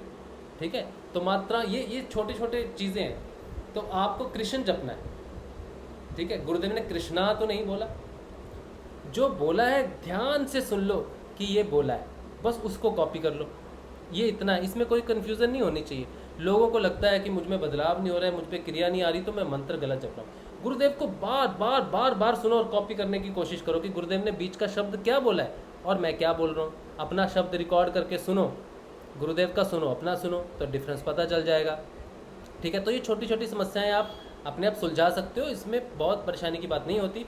और गुरुदेव को एक बार, गुरुदेव का मंत्र एक बार किसी को बता दिया, वो दीक्षित हो गया, उसके साथ डिस्कशन करो, उसके साथ बैठ के उसे बताने की कोशिश करो कि ये ऐसी चीज़ें हैं, ऐसी चीज़ें वो कर सकते हैं, तो कोई दोष नहीं लगता। और गुरुदेव कभी किसी से भी नाराज़ नहीं हो सकते। गुरुदेव ने जब आपको अपनी दीक्षा दी तो उन्होंने आपकी पूरी साधना देख चुके हैं, कितने जन्मों में आपकी साधना पूरी होनी है, किस क्षण में आपने क्या करना है, वो जानते हैं उस चीज़ को। तो गुरुदेव नाराज़ नहीं होते। ये हमारी बहुत ही सोच है, जो हम भौतिक रूप से सोचते हैं कि वो मुझसे नाराज़ हो जाएगा। व्यक्ति नाराज़ होते हैं, व्यक्ति विशेष नाराज़ होते हैं। ईश्वर की दृष्टि ऐसी नहीं है। हम जब आनंद की बात करते हैं तो सुख और दुख के परे की बात करते हैं। तो गुरुदेव हमें आनंद तक लेके जाते हैं, तो खुद भी तो आनंद की स्थिति में होंगे ना। अगर वो खुद ही नाराज की स्थिति में बैठे कि यार ये ठीक नहीं किया तूने, ये अच्छा नहीं किया यार, तो जो खुद ही नाराज या अच्छी या बुरी स्थिति में बैठा हो, वो हमें उस स्थिति से पार लेके कैसे जाएगा। वो जानता है कि अच्छी स्थिति बुरी स्थिति ये प्रारब्धवश है, ये चित्त के अधीन है, और मैं तो इनको आत्मा समझ के दीक्षा दे रहा हूँ कि ये आत्म रूप है। आप में और मुझ में कोई फर्क नहीं, और आप में और गुरुदेव में भी कोई फर्क नहीं। तो जब फर्क ही नहीं है, वो जानता है कि आप आत्म रूप है, आत्म को वो मक्खन निकालेगा, वो दूध से मक्खन निकालेगा। अब दूध काली भैंस से आया है या सफ़ेद भैंस से आया है, इससे कोई फर्क नहीं पड़ता, ठीक है। तो गुरुदेव इस तरह से आप ये हमारी सोच है। एक मिनट, किसका माइक खुला है? ये हाँ गोयल जी कुछ कह रहे हैं आप? जय गुरुदेव। जय गुरुदेव। ये सत्संग में कन्वर्ट हो जाता है, ये डिस्कशन करना, ये तो सत्संग में कन्वर्ट हो जाता है ना जी। हाँ जी, हाँ जी, बिल्कुल सत्संग ही है ये। हाँ, मतलब इस तरह का अगर दो गुरु भाई बात कर रहे हैं, गुरु बहन बात कर रही हैं, तो ये सत्संग में कन्वर्ट हो जाता है। हाँ जी, हाँ जी, बिल्कुल सत्संग। हाँ, सत्संग ही यही है, गुरुदेव के नाम से बैठे हैं हम लोग। अच्छा विचारधारा, सत्य की बात करना, सही बात करना, ईश्वर की बात करना, उसका स्मरण करना, उससे होने वाले बदलाव की बात करना, ईश्वर की समर्थ्य की बात करना, ये सत्संग ही है। ईश्वर की बात, सत्य की बात सत्संग ही है। बिल्कुल सही बात है। अच्छा, तो सुमित कुमार जी कोई टेंशन नहीं होनी चाहिए। चंद्रलता सिंह कह रहे हैं कि मेरे साथ एक गुरु बहन है, उनको भी 1 घंटे तक क्रिया होती है। क्रियाएं मुझे 1.5 घंटे तक होती थी, 5 साल तक 1.5 घंटा। जब बैठ जाऊँ 1.5 घंटा, घर वाले परेशान, बीवी परेशान, क्या बैठ गए अब घूमते रहो सिर को, ना मार्केट ना बाज़ार जाना, ऑफिस के लिए लेट, तो ये समस्याएं होती थी। मैंने अपने जीवन में, अपनी साधना में ये पाया कि जब तक हम पूर्ण रूप से समर्पित नहीं होते, हमारे में कहीं ना कहीं आज्ञा चक्र की ओपनिंग नहीं होती, तब तक हमें क्रियाएं लंबी होती हैं। जिस दिन आज्ञा चक्र के अंदर आप प्रवेश कर जाते हो, उस दिन क्रियाएं सीमित हो जाती हैं, फिक्स हो जाती हैं, 15 मिनट, उससे ज़्यादा होती नहीं। ये मेरा पर्सनल अनुभव है। जब तक आज्ञा चक्र के बाहर है, तो आज्ञा चक्र के अंदर जाने के लिए बहुत देर तक क्रियाएं होती हैं, 1 घंटा, 1.5 घंटा, 2 घंटाएँ, अलग अलग पोस्चर, सब कुछ लगते हैं। वो एक तरह से होता है कि जो काम 15 मिनट में अंदर से हो सकता है, वो बाहर से 1.5 घंटा क्रियाओं के लिए करना पड़ता है चेतना को। तो जब भी ऐसा हो, कोई लंबी देर तक क्रियाएं होती हों, तो ज़रूर आपने ये ध्यान देना है कि हमारा समर्पण किस लेवल का है, हम कितने रूप से डिपेंडेंट हैं। वो 15 मिनट में 15 मिनट में सारे भेद खुल जाते हैं। कुंडलिनी सब जानती है, हमारे सूक्ष्म भेद जानती है कि हमारा क्या समर्पण है, कैसे बैठे हैं, क्यों बैठे हैं। तो वो जो समय लगता है ना, वो इंडिकेशन है हमारी। अगर आप अंदर हो, चेतन हो, फिर भी आप बैठते हो आधे घंटे के लिए, तो आधा घंटा ही ध्यान लगेगा, उसमें ऐसा नहीं कि 15 मिनट लगेगा, ठीक है। लेकिन अंदर जाने के बाद जो संकल्प आप लेते हो ना, उस संकल्प के हिसाब से ही मेडिटेशन होता है। लेकिन जब तक आप अंदर जाते नहीं और आप मेडिटेशन में बैठते हो, तो आपके संकल्प का, क्योंकि संकल्प क्या है, सत्य ही असली संकल्प है, ठीक है। तो जब तक वो संकल्प सत्य संकल्प नहीं होता, तब तक आपके मांगे हुए समय की थोड़ी सी इधर उधर 15 मिनट, आधा घंटा, पौना घंटा हो जाना लाजमी है। ये मैं अपने पर्सनल अनुभव से बात कर रहा हूँ। मैं आपको, किसी को नहीं कह रहा कि आपको 45 मिनट हो रही है तो आपका समर्पण नहीं है, ऐसा आप नहीं समझना। मेरा समर्पण नहीं था और मुझे 1.5 घंटे क्रियाएँ होती थी, और सारी क्रियाएँ होती थी मुझे। जपा जाप भी लगा हुआ था, 5 साल तक ऐसा हुआ, ठीक है। लेकिन जब मैंने समर्पण किया, मैंने समर्पण को समझा, तो मैंने देखा, मैंने अपने आज्ञा चक्र को एक्टिवेट होते हुए महसूस किया है, साक्षात महसूस किया है मैंने कि वो खुलता है, वो दरवाज़ा लिटरली खुलता है, आप प्रवेश करते हो उसके अंदर, ठीक है। और फिर उसके बाद जो संकल्प आप करते हो, वो संकल्प सत्य में परिवर्तित हो जाता है। मुझे 15 मिनट के लिए ध्यान करवा दीजिए, 15 मिनट ही ध्यान होगा। मुझे आधा घंटा ध्यान करवा दीजिए, आधा घंटा ही होगा। इससे पहले जो साधकों को पहली बार में जो ध्यान करते हैं, गुरुदेव कहते हैं कि 15 मिनट बैठो, तो वो जो 15 मिनट के लिए ध्यान लगता है, जो व्यक्ति अंतर्मुखी नहीं भी होता उसका भी अगर 15 मिनट ही ध्यान लगता है तो वो गुरु कृपा से लगता है। जब तक गुरुदेव अपनी कृपा दिखाते हैं, जब तक गुरु अपनी शक्ति से आपको बिठाता है, तब तक वो उस 15 मिनट के अधीन या जितना समय लोगे उतना ही करता है, क्योंकि वो गुरु शक्ति कार्य करती है, वो गुरु का संकल्प, गुरु का सत्य कार्य करता है। लेकिन आप बाहर मुखी होते हो, फिर भी आपको 15 मिनट ध्यान लगेगा या जितना मांगोगे उतना ही लगेगा, जब तक गुरु शक्ति आपको अपना परिचय देती है तब तक। उसके बाद परिचय होने के बाद जब आप ध्यान करना शुरू करते हो तो आपके संकल्प से आपकी साधना चलती है। आपका संकल्प है 15 मिनट, लेकिन संकल्प में दृढ़ता नहीं है, संकल्प में सत्यता नहीं है, संकल्प में समर्पण नहीं है, तो वो कार्य होता रहता है, कुंडलिनी वो कार्य करती है। फिर आपकी जो क्रियाएं हैं या तो 4-5 मिनट होंगी या क्रियाएं होंगी ही नहीं, या होने लगेंगी तो आधा घंटा, पौना घंटा, 1.5 घंटा, 1 घंटा, 2 घंटा भी वो क्रियाएं होती रहेंगी। जैसे ही आप पूर्ण रूप से इस चीज़ को समझोगे समय के साथ साथ और आप अंदर चले जाओगे, सत्य घटित हो जाएगा। फिर जो भी संकल्प करेंगे वही घटना घटेगी। 15 मिनट का संकल्प लेंगे तो 15 मिनट ही ध्यान लगेगा। ये सत्यता है, ये गुण रहस्य है जो मैंने अपनी साधना में समझा है, मैंने अपनी साधना में जाना है। ठीक है, हो सकता है कि आपको इससे कोई मदद मिले। अच्छा, उसके बाद कोई क्वेश्चन नहीं है। सुमित कुमार जी बोल रहे हैं, थैंक यू भैया, जय श्री गुरुदेव। तो ये प्रश्न है, काफ़ी समय हो गया है, 45 हो गए हैं, पौना 1 घंटा हो गया है।